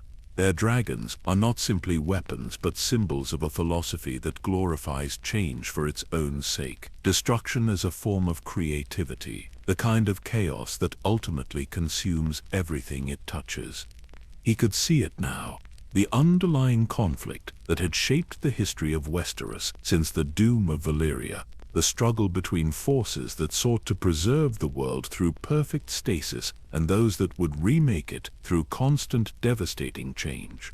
The War of the Five Kings, the Dance of Dragons, even the rebellion that had brought Robert Baratheon to the throne, all were surface manifestations of this deeper conflict between opposing visions of what the world should become. "They dream of spring eternal," she continued, and he could hear both longing and contempt in her ethereal voice. "Endless growth, constant change, the kind of warmth that ultimately burns away everything it claims to nurture. But spring without winter leads inevitably to drought. Growth without boundaries becomes cancer. Change without preservation destroys the very things it seeks to improve." The transformation in his own body was accelerating as he absorbed these revelations, his skin taking on the luminous quality that marked those who had accepted the ice's embrace, his eyes beginning to reflect the deep blue radiance that indicated successful integration with forces beyond mortal understanding. But more than physical change, he felt his consciousness expanding to accommodate perspectives that encompassed centuries rather than the brief decades of human existence.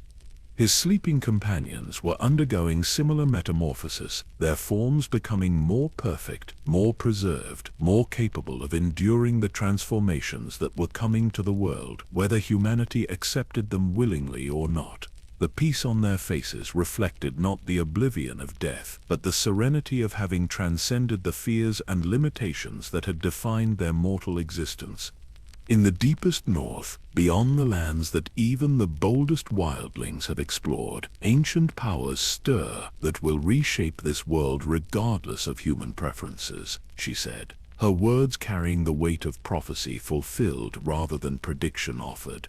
The choice is not whether transformation will come, but whether it will be guided by wisdom or allowed to proceed through blind force. She showed him visions of what lay in those ultimate frozen wastes, cities of ice that stretched beneath glaciers miles thick, beings of such power and age that the White Walkers he knew from legend appeared as mere children by comparison. These were the true others, the originals from which all subsequent creations had been pale reflections, entities that possessed knowledge and capabilities that transcended anything the human world had ever imagined. "They have been patient, but their patience grows thin," she admitted, her perfect features reflecting concern that went beyond personal fear to encompass the fate of entire civilizations. If they emerge without proper preparation, without guides who can help the world understand what must be accepted, the transformation will be far more traumatic than necessary. The role she offered him became crystalline in its clarity. Not conquest in the traditional sense, but stewardship of a transformation that was inevitable. He could guide the change, help humanity accept evolution into something capable of surviving what was coming, or he could allow it to proceed without direction and watch everything he had sworn to protect be swept away by forces too vast for mortal resistance.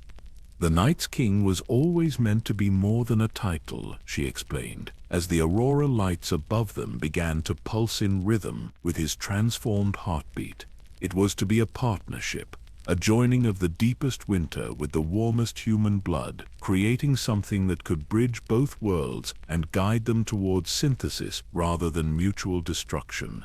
The ancient name carried new meaning now, not the designation of a fallen hero who had betrayed his vows, but the title of a position that required transcending human limitations while retaining enough connection to mortality to serve as interpreter and guide. The 13th Lord Commander of the Night's Watch would become the first true Night's King, ruling not through conquest but through the kind of authority that came from understanding truths too vast for ordinary minds to contain. Around them, the ruined city began to transform once more, its crystalline structures responding to the presence of one who was finally ready to accept the role for which it had been built. Towers that had stood empty for millennia began to glow with inner light, passages sealed since the Dawn Age started to open, and in the deepest chambers, things that had waited in perfect preservation for centuries beyond counting began to stir with anticipation of their new purpose. The age of the Night's King was about to begin, and with it the transformation of the world into something that could endure beyond the brief span of mortal civilizations. As the first light of what might be called morning touched the crystalline spires of the ancient city, the Lord Commander's sleeping companions began to stir from their transformation dreams.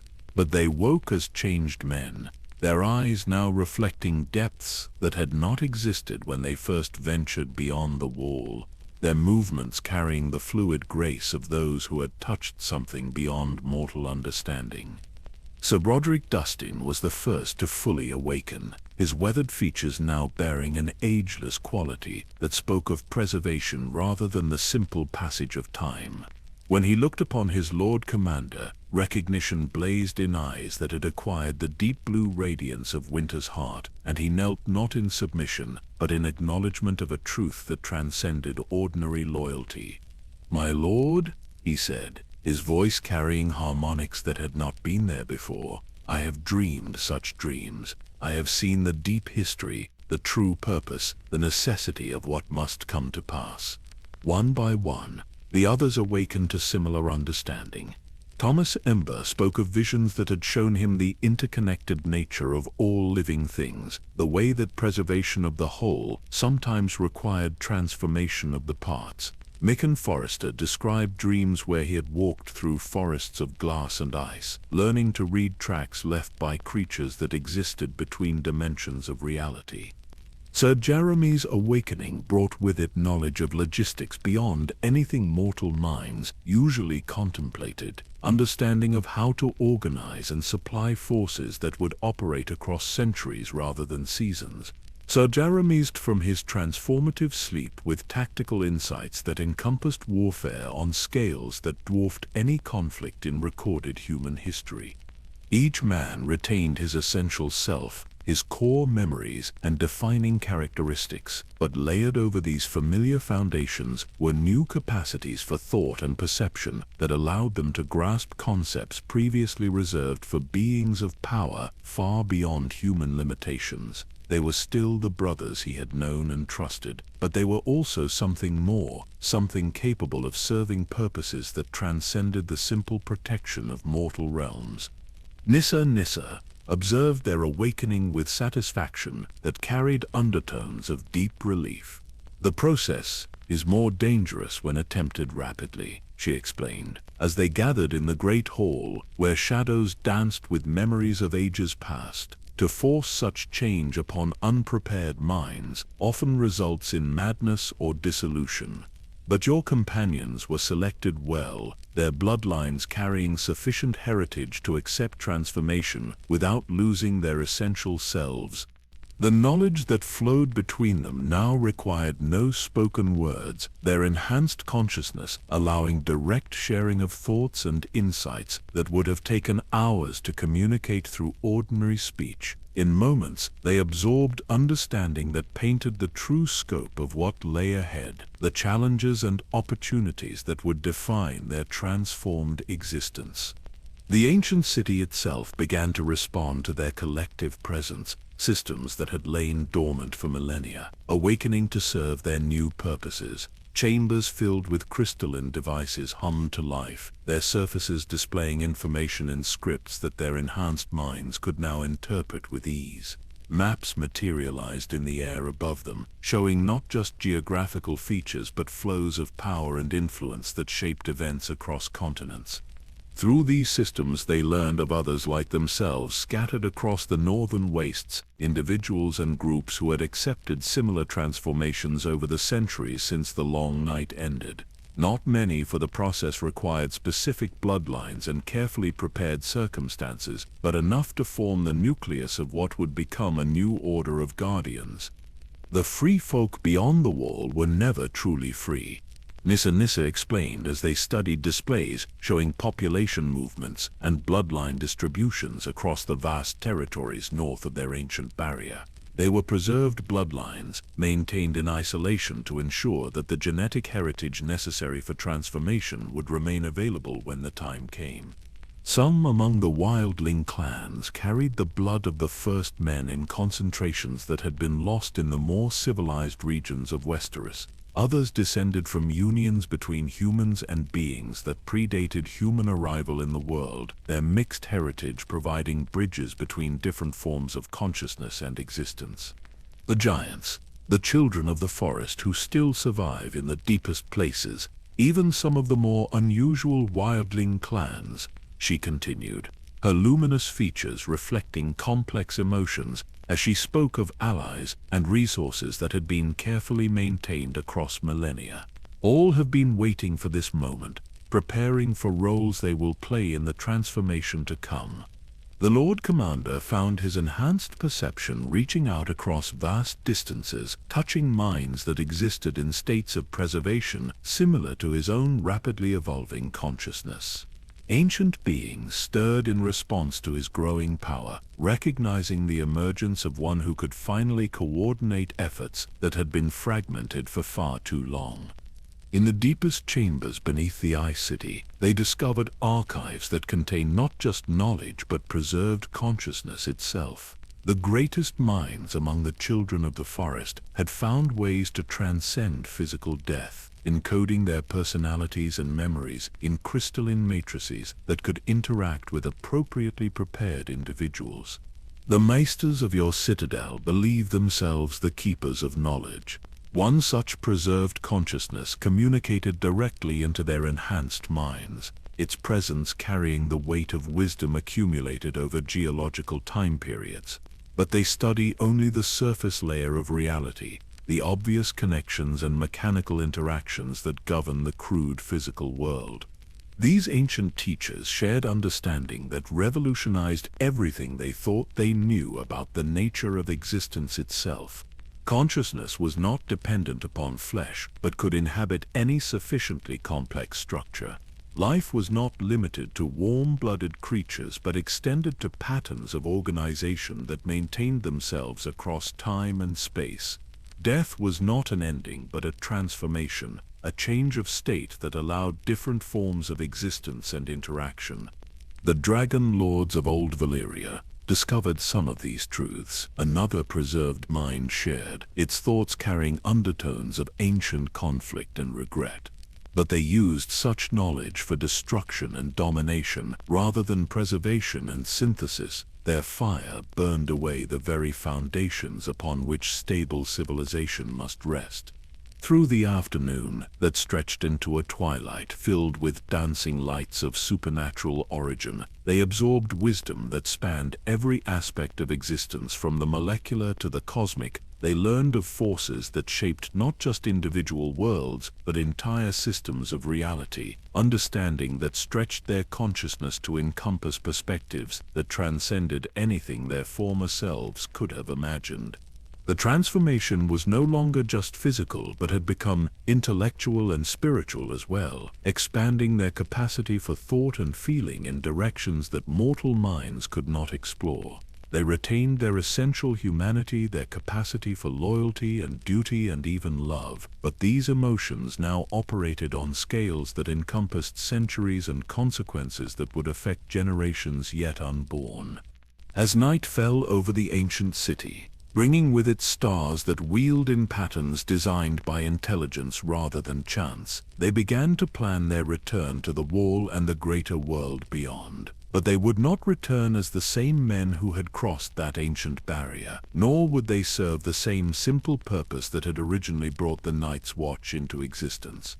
They would return as something new, beings capable of bridging the gulf between the world that was dying and the world that must be born. The Night's King and his first lieutenants, ready to guide a transformation that would preserve everything worth saving while allowing necessary change to proceed according to wisdom rather than chaos. The ancient compact was finally ready to be fulfilled, the true purpose of the Wall and the Night's Watch about to be revealed to a world that had forgotten why such institutions had been created in the first place.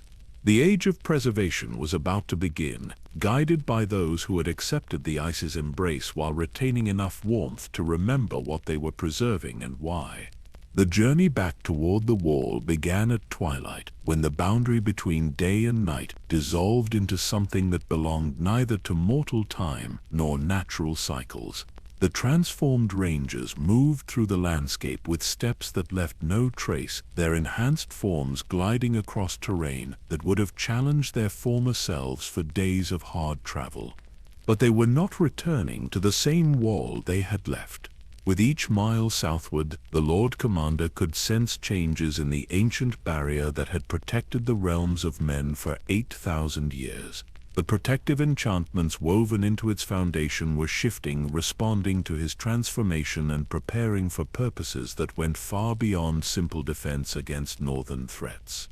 Nissa accompanied them, though her presence seemed less solid than it had in the deep places where her power was strongest. Here, in lands that still belonged primarily to the warm world of mortal creatures, she appeared more as suggestion than substance, a figure of crystalline beauty that flickered between visibility and absence like starlight through moving branches. "The wall will recognize what you have become," she explained, as they paused on a ridge that offered their first glimpse of that massive barrier of ice gleaming in the distance. The magic that Brandon the Builder wove into its foundations was designed to respond to the bloodline you carry, but only after that blood had been transformed by contact with the deeper powers. The ancient structure stretched across the horizon like a ribbon of captured starlight, but to his enhanced perception, it appeared far more complex than the simple barrier most people understood it to be. Layers of enchantment were visible to his transformed sight, weaving through the ice like veins of liquid silver, pulsing with energies that connected to power sources buried deep beneath the earth. "Your brothers at Castle Black will sense the change immediately," she continued, her ethereal voice carrying undertones of both warning and anticipation. "Some will accept what you have become, understanding instinctively that this transformation serves the Watch's true purpose. Others will resist, clinging to oaths and traditions that were never meant to constrain what you must become." The thought of facing his remaining brothers brought complex emotions that surprised him with their intensity. His enhanced consciousness could analyze these feelings with perfect clarity, recognizing them as the last vestiges of his purely human nature, connections to warmth and mortality that he had not entirely severed despite the profound changes in his being. Love, he realized, did not disappear with transformation, but evolved into something broader and more encompassing. His care for the men under his command had expanded to embrace all the living things that would benefit from the preservation his new nature could provide.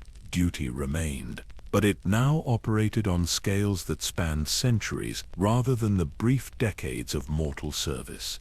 As they descended toward the tunnel that would carry them through the wall's massive foundation, He felt the weight of ancient eyes upon him.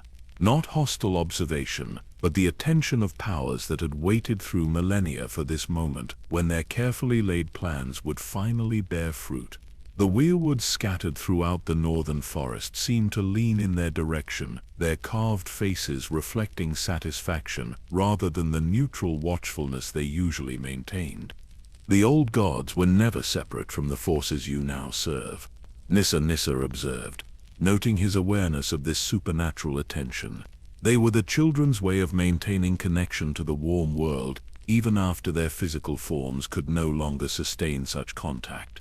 Through the heart trees, they have watched and guided and prepared for this time when their greatest work could be completed.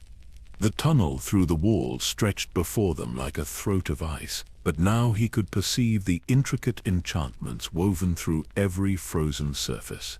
Protective spells that had kept the deeper powers contained, yes, but also mechanisms designed to recognize and respond to specific bloodlines when they achieved the proper state of transformation. As they passed beneath 700 feet of warded ice, the Lord Commander felt the ancient magics washing over him in waves of recognition and welcome. The wall's consciousness, for it possessed a form of awareness that transcended simple architecture, acknowledged what he had become and began the process of adapting its purpose to serve his transformed needs. When they emerged on the southern side, Castle Black lay before them wrapped in the pre-dawn darkness that precedes the deepest part of night. But even from a distance, he could sense the unease that had settled over the ancient fortress during their absence. His men had felt his transformation across the miles, their connection to his leadership creating resonances that disturbed their sleep and filled their dreams with visions they could not understand. "They have been dreaming of ice," Nissa said, her form becoming more translucent as they approached lands where her power held less dominion. Visions of winter that brings peace rather than death. Glimpses of preservation that transcends the crude cycle of growth and decay that defines mortal existence. Some have welcomed these dreams, while others have fought against them. The division she spoke of would determine everything that happened next. Those who could accept transformation would become part of the new order, joining the ranks of beings capable of serving purposes that spanned geological time periods. Those who resisted would face choices that no amount of traditional training had prepared them to make. Sir Roderick moved beside him with steps that made no sound on the frozen ground, his transformed features reflecting the kind of peace that came from understanding one's true purpose after a lifetime of partial knowledge. "The younger brothers will adapt more easily," he observed, his enhanced perception reading the emotional currents that flowed through Castle Black's sleeping population. "Their oaths are still fresh, their loyalty uncomplicated by decades of tradition and expectation." The older men, those who had served the Watch for most of their adult lives, would struggle more with the transition. Their understanding of duty had been shaped by generations of teaching that emphasized simple concepts like good and evil, protection and threat, human and other. The nuanced realities they would now face required forms of thinking that challenged everything they had been taught about the nature of their service. As they approached the tunnel's southern entrance, the Lord Commander made a decision that would shape everything that followed. Rather than attempting to conceal what he had become, he would reveal the truth gradually, allowing his brothers to witness the evidence of transformation and make their own choices about accepting or resisting the new order that was emerging. "Some will call you Oathbreaker," Nissa warned, her voice barely a whisper now as her form began to fade with the approach of dawn. "They will not understand that breaking lesser oaths sometimes becomes necessary to fulfill greater ones, that the vows you swore at the heart tree meant more than the simple words suggested." The irony was not lost on him. In accepting transformation beyond the boundaries of human nature, he was fulfilling his original vows more completely than any Lord Commander before him had managed. He would indeed be the sword in the darkness, but a sword forged from ice and starlight rather than castle steel. He would be the watcher on the walls, but watching for threats that operated on timescales beyond mortal comprehension. The shield that guards the realms of men would become something capable of protecting not just against immediate dangers, but against the kind of chaos that ultimately destroyed everything it touched. The horn that wakes the sleepers would sound not just for single battles, but for the transformation that would preserve civilization itself. As the first light of dawn touched the ancient stones of Castle Black, the Night's King approached his throne. The great horn of Castle Black remained silent as the Lord Commander and his transformed companions passed through the tunnel, but every man within those ancient walls felt their return like a vibration in their bones. Brothers who had been sleeping fitfully since their departure now woke fully, drawn from their beds by an awareness that something fundamental had shifted in the very nature of their order.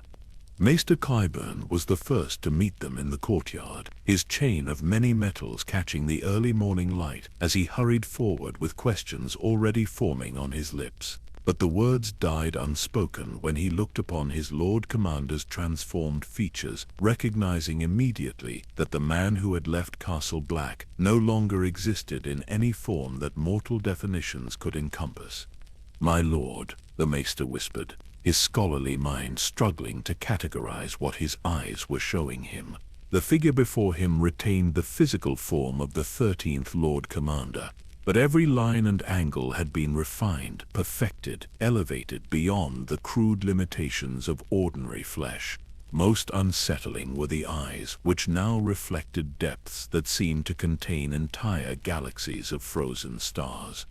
"I am still your Lord Commander," the transformed figure replied, his voice carrying harmonics that resonated through dimensions of sound that human ears were not designed to detect. "But I am also something more now, something that our order was always meant to produce when the proper time arrived." Word spread through Castle Black with the speed that only momentous news can achieve, drawing brothers from every corner of the ancient fortress to witness what their leader had become. Some came with curiosity, others with fear, but all were drawn by an instinct deeper than conscious thought that told them they were witnessing a transformation that would reshape everything they understood about their purpose and their world. The great hall filled with black-cloaked figures, their faces reflecting every emotion from awe to terror, as they beheld not just their transformed commander, but his equally changed companions. Sir Roderick stood beside him with the bearing of one who had transcended mortal concerns, while Thomas, Umber, and the others radiated a presence that spoke of contact with forces beyond human understanding. "Brothers," the Night's King began, for that was what he had truly become, though the title carried meanings far deeper than the simple designation most histories would record. "I have journeyed beyond the wall and learned truths that change everything we thought we knew about our purpose here." His words filled the hall with a silence so complete it seemed to possess weight and substance of its own. Every man present felt the authority in his voice, but it was not the authority of rank or tradition. It was the power that came from contact with fundamental forces that shaped reality itself, the kind of presence that commanded attention, not through fear but through recognition of absolute truth. The Night's Watch was never created simply to guard against wildling raids or even the return of legendary enemies, he continued, his enhanced perception reading the emotional currents that flowed through his assembled brothers. "We were established to produce individuals capable of bridging the gap between the warm world of mortal life and the cold realm of eternal preservation." Murmurs rippled through the gathered men, confusion and concern mixing with growing understanding in those whose bloodlines carried sufficient heritage to grasp the implications of what they were hearing. The older brothers, those who had served for decades, showed the most resistance, their faces reflecting the kind of horror that came from watching fundamental assumptions crumble like ice in spring sun. "The wall itself is changing in response to what I have become," he explained, gesturing toward the ancient barrier that loomed beyond the hall's windows. Even as he spoke, those with the sensitivity to perceive such things could see alterations in the ice, patterns of light and energy that had never existed in all the centuries since Brandon the Builder completed his great work. New passages are opening, chambers sealed since the Dawn Age are being revealed, and in the deepest foundations, things are awakening that have slept since the long night ended. The true purpose of this place is finally being fulfilled. Sir Alistair Thorne, his scarred face reflecting the kind of conflict that tore at men caught between old loyalties and new realities, stepped forward to voice the question that burned in every mind present. "And what of our oaths, my lord? What of the vows we swore to be the shield that guards the realms of men?" The Night's King's smile carried warmth despite the cold radiance that now defined his transformed nature. "Our oaths remain binding, but their meaning has evolved beyond the simple interpretations we once held. We are still the shield that guards the realms of men, but now we protect not just against immediate threats, but against the chaos that ultimately destroys everything it touches." He moved through the hall with steps that seemed to glide rather than walk, his presence causing frost flowers to bloom in the ancient stones around him. Where he passed, the very air took on qualities that belonged to the deep places of the world, carrying scents of eternal winter and starlight crystallized into breathable atmosphere. The true enemy has never been the wildlings beyond the wall, or even the others of legend, he revealed, his words carrying the weight of truth that transcended argument or debate. The true enemy is entropy itself, the force that turns order into chaos, preservation into destruction, the kind of change that consumes rather than creates.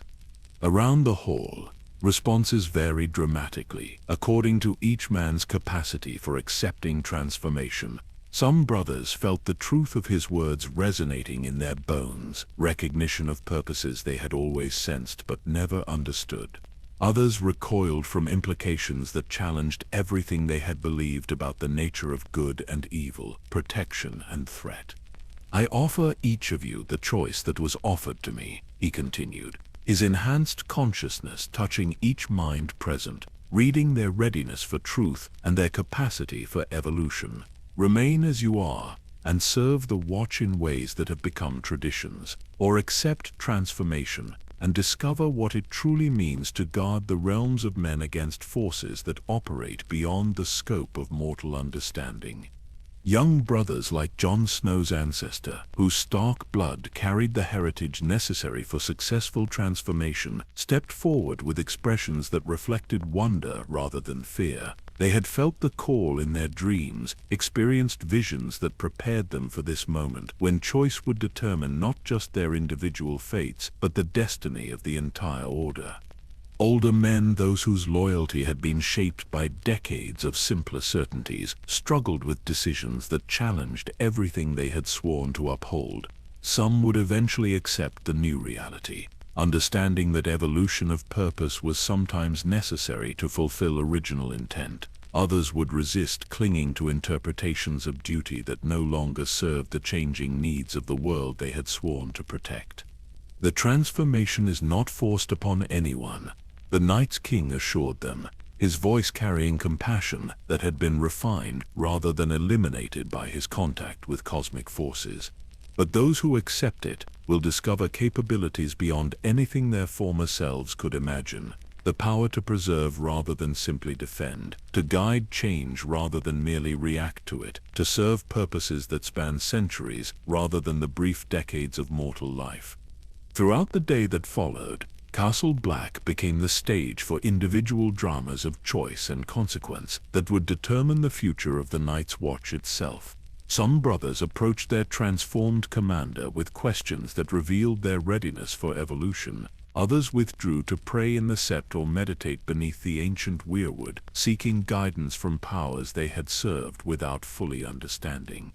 The ancient fortress itself responded to these momentous decisions, its stones singing with harmonies that had not been heard since the Dawn Age, its passages revealing chambers that had remained hidden since the first stones were laid. In the deepest crypts, things stirred that possessed knowledge spanning geological time periods, preserved consciousness that could guide the newly transformed in understanding their expanded roles. As night fell over Castle Black, the aurora borealis danced across the sky in patterns that spelled out messages in languages older than human speech. The wall glowed with inner light that painted the surrounding landscape in shades of blue and silver, announcing to anyone with eyes to see that the age of the Night's King had begun. The 13th Lord Commander of the Night's Watch had fulfilled his destiny, accepting transformation that would allow him to serve purposes his predecessors had never imagined. The realm would be protected, but by guardians capable of preserving it against threats that operated on scales beyond mortal comprehension. Winter was coming, but it would bring preservation rather than destruction, order rather than chaos, the kind of eternal stability that would allow everything worth saving to endure beyond the brief span of any single civilization. The days that followed the revelation transformed Castle Black from a military outpost into something that had no precedent in human history. Those brothers who accepted the change found themselves evolving rapidly, their consciousness expanding to accommodate perspectives that encompassed centuries rather than seasons. The ancient fortress responded to their presence by revealing architectural marvels that had been hidden since its construction, passages and chambers that spoke of purposes far grander than simple defense. In the deepest level beneath the Lord Commander's tower, a great hall emerged that defied the physical limitations of the structure above. Its walls were carved from living ice that reflected not the present moment but glimpses of possible futures, showing the world as it could become under the guidance of beings wise enough to preserve rather than merely conquer. The Night's King took his place upon a throne that materialized from the crystalline floor, a seat of power that connected him directly to the web of enchantments that had been woven through the wall's foundation 8,000 years before. From this position, he could perceive the entire realm spread out like a map in his consciousness, every castle and village, every forest and field, all the teeming millions of lives that his transformation now enabled him to protect in ways no mortal ruler could achieve. Those brothers who chose to remain unchanged were not cast out or punished, but they found themselves serving roles that were fundamentally different from what they had expected when they first took the Black. They became interpreters and intermediaries, bridges between the transformed leadership of the Watch and the warm world of mortal concerns that still required attention and care.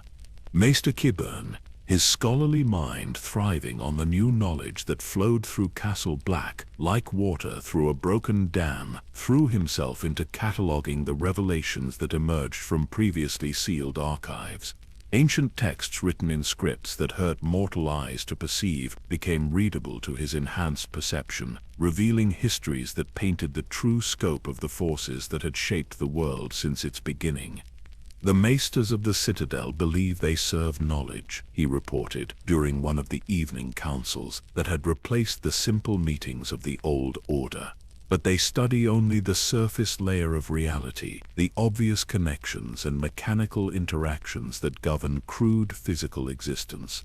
The deeper truths, the patterns that unite all things in webs of meaning and purpose, these have remained hidden from their limited perspective. The transformation of the Night's Watch sent ripples throughout the Seven Kingdoms, though few in the warm lands south of the Neck understood the true significance of what was occurring. Lords and kings received reports of strange lights dancing along the wall, of changes in the ancient barrier that defied explanation, but most dismissed these accounts as the usual exaggerations that came from the wild northern frontier. Only the Starks in Winterfell felt the full weight of what had transpired, their connection to the deep magics allowing them to perceive the fulfillment of purposes that had been woven into their bloodline since the Age of Heroes. The Lord of Winterfell experienced dreams that showed him the true scope of his family's destiny, visions of responsibilities that stretched far beyond the governance of a single kingdom. From his crystalline throne, the Night's King could sense the stirrings in the deepest north that confirmed everything Nissa had revealed about the greater threats that approached. Ancient powers that made even the White Walkers seem insignificant were beginning to wake from slumbers that had lasted since the world was young, responding to changes in the fundamental forces that governed reality. But now, for the first time in ages beyond counting, the realm possessed guardians capable of meeting such challenges on equal terms. The transformed brothers of the Night's Watch had become something new, beings that combined the wisdom of humanity with the endurance of elemental forces, love refined by contact with cosmic truth rather than destroyed by it. The free folk beyond the wall began arriving at Castle Black in small groups, drawn by instincts they could not name but could not resist. These were the bloodlines that had been preserved in isolation for exactly this purpose, individuals whose heritage made them suitable for integration into the new order that was emerging. They came not as conquered peoples but as volunteers, understanding at some level deeper than conscious thought that they were participating in something that transcended the petty conflicts between civilized and wild. Nissa herself became a more frequent presence within the transformed fortress, no longer the mysterious figure who appeared in dreams and visions, but a counselor whose wisdom spanned millennia of experience. Her relationship with the Night's King evolved beyond the simple dynamic of teacher and student, becoming a partnership between equals who shared responsibility for guiding changes that would reshape the world. "The Dragon Lords will sense what has occurred," she warned during one of their private councils, her ethereal beauty reflecting concern for challenges that lay ahead. Their blood carries memories of conflicts that go back to the dawn of the world, struggles between the forces of preservation and the powers of transformation through destruction. They will not accept what you represent without attempting to reassert their vision of how the world should be shaped. The implications were staggering. The Targaryens in their exile across the narrow sea possessed not just dragons but connection to magical traditions that were fundamentally opposed to everything the Night's King had become. When they eventually returned to Westeros, as prophecy suggested they must, the resulting conflict would determine whether the world evolved toward perfect preservation or burned in the fires of endless change. But such challenges lay in a future that his enhanced consciousness could perceive but not yet influence directly. For now, his purpose was to establish the foundations of the new order, to create structures and systems that could endure whatever storms lay ahead, to preserve the best of human civilization while preparing it for evolution beyond purely mortal limitations. The wall itself became a living entity under his guidance, its ancient ice responding to his will by extending northward, creating new barriers and fortifications that stretched far beyond the original structure Brandon the Builder had erected. These extensions were not mere physical obstacles but manifestations of magical principles that could adapt and respond to threats that transcended anything the builders of the original wall had imagined. Within these expanding defenses, communities began to form that represented something unprecedented in human history. Mortals and transformed beings working together, the warm world of growth and change, existing in harmony with the cold realm of preservation and eternal stability. Children were born who carried the heritage of both traditions, minds capable of understanding truths that neither purely human nor purely other consciousness could grasp alone. The Night's King ruled not through conquest or domination, but through the kind of authority that came from wisdom so vast it transcended the need for force. His subjects served willingly because they understood, at levels deeper than rational thought, that his purposes aligned with the deepest needs of existence itself. As years passed and became decades, then centuries, the realms south of the wall gradually forgot the exact details of how the Night's King had come to power. Stories evolved into legends, legends became myths, and myths eventually transformed into the kinds of tales that parents told children to frighten them into good behavior. But the protection remained, invisible to those who benefited from it, but absolute in its effectiveness. Threats that would have consumed entire civilizations were turned aside by powers that operated beyond mortal perception, guided by intelligence that could perceive consequences across geological time periods. The Night's King had become what the Night's Watch was always meant to produce, the ultimate guardian of the realms of men, serving purposes that the founders of his order could never have articulated, but had somehow understood at levels that transcended conscious planning. Winter had come to stay, but it brought preservation rather than death, order instead of chaos, the kind of eternal stability that allowed everything worth protecting to endure far beyond the brief span of any single age or civilization. And so we come to the end of our journey through the frozen wastes of time and memory, to the final chapter of a story that spans 8,000 years of whispered legend and half-remembered truth. The Night's King sits upon his crystalline throne in chambers that exist beyond the normal boundaries of space and time, ruling over a realm where winter has learned to nurture rather than destroy, where ice preserves rather than kills. His palace of living ice stretches through dimensions that mortal architects never dreamed possible, its corridors filled with the gentle music of winds that carry memories across centuries. Here in halls carved from frozen starlight, the transformed and the preserved walk together in perfect harmony, their footsteps making no sound on floors that reflect not the present moment, but glimpses of all the beautiful tomorrows they have made possible. The aurora borealis dances perpetually above this timeless realm, painting the sky in colors that have no names in any living language.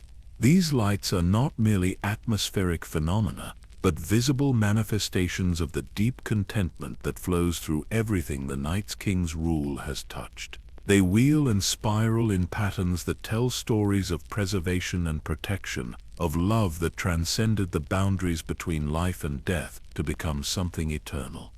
In the gardens of eternal winter that surround the Ice Palace, flowers bloom that were crafted from crystallized breath and morning frost. They never wilt, never fade, but maintain their perfect beauty through seasons that stretch beyond the memory of mountains.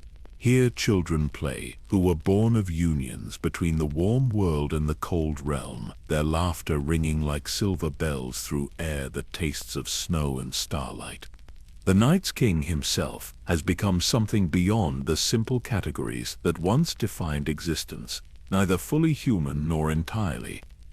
He embodies the synthesis that was always meant to emerge when the proper time arrived. His consciousness spans continents and centuries, but it remains anchored by the love that first drew him beyond the wall, the desire to protect and preserve that has grown rather than diminished through his transformation. Beside him sits his queen, Nissa, no longer the lonely figure who wandered the frozen wastes for millennia, but a partner in the great work of preservation that gives meaning to their eternal existence. Her beauty has evolved beyond the merely physical to become a living embodiment of winter's deepest truths, the knowledge that some things are too precious to be allowed to change, too perfect to be improved by the crude processes that mortals call progress. Together they watch over realms where the seasons turn in cycles that bring renewal without destruction, change without chaos, growth without the kind of entropy that consumes everything it touches. Their subjects, both transformed and preserved, live lives that stretch across centuries while retaining the capacity for joy and wonder that makes existence meaningful. The great library that spans the palace's eastern wing contains not just books but preserved memories, crystallized experiences that allow visitors to live through moments of perfect beauty from ages past. Here scholars who chose transformation over death continue their research into the deeper mysteries, unlocking secrets that reveal new layers of meaning in existence itself. In the Western Towers, artists work with materials that include frozen music and crystallized emotion, creating masterpieces that will endure long after the last star burns out. Their galleries display works that capture the essence of every sunset that ever painted the sky, every smile that ever brought warmth to another's heart, every moment of perfect understanding that ever passed between conscious beings. The children of this eternal realm grow slowly, their development measured not in years, but in the gradual accumulation of wisdom that comes from having time to truly understand the world around them. They learn not through rote memorization, but through direct experience with the forces that shape reality, guided by teachers whose knowledge spans geological ages. When they reach maturity, these children often choose to venture into the warm lands to the south, carrying with them the perspective that comes from growing up in a place where love has learned to transcend the boundaries that once seemed absolute. They become healers and peacemakers, artists and philosophers, quiet guardians who work to preserve beauty wherever they find it. The Night King's consciousness extends far beyond his ice palace, touching every corner of the world with gentle influence that guides rather than controls. He senses the struggles of mortals in distant lands, the wars and famines and plagues that threaten to destroy everything precious in their brief lives. When appropriate, his power intervenes in ways so subtle that those who benefit never realize they have been helped. A plague that should have devastated a city finds itself contained by unusually cold weather that kills the disease before it can spread. A war that threatens to burn away centuries of cultural achievement ends when both armies encounter blizzards that force them to seek shelter together, discovering their common humanity in the shared struggle against the cold. These interventions are never dramatic, never obvious, but they accumulate over time to create a world where beauty has a better chance of surviving, where the things worth preserving are given the protection they need to endure. The Night King has become the subtle guardian. His transformation was always meant to produce powerful enough to influence the course of history, but wise enough to do so with restraint. In the deepest chambers of his palace, he sometimes sits alone with memories of the man he once was, recalling the fears and hopes that drove his mortal self to make the choices that led to this eternal moment. He feels no regret for the humanity he transcended, but he maintains connection to those memories because they remind him why his current purpose matters. The warmth he once felt in his beating heart has not disappeared, but has expanded to encompass everything beautiful and fragile in the world. His love for his duty has grown beyond the simple oaths he once spoke to, become a commitment that spans eternity. The protection he once offered to a single realm now extends to all the precious things in existence that deserve to be preserved against the forces of entropy and destruction.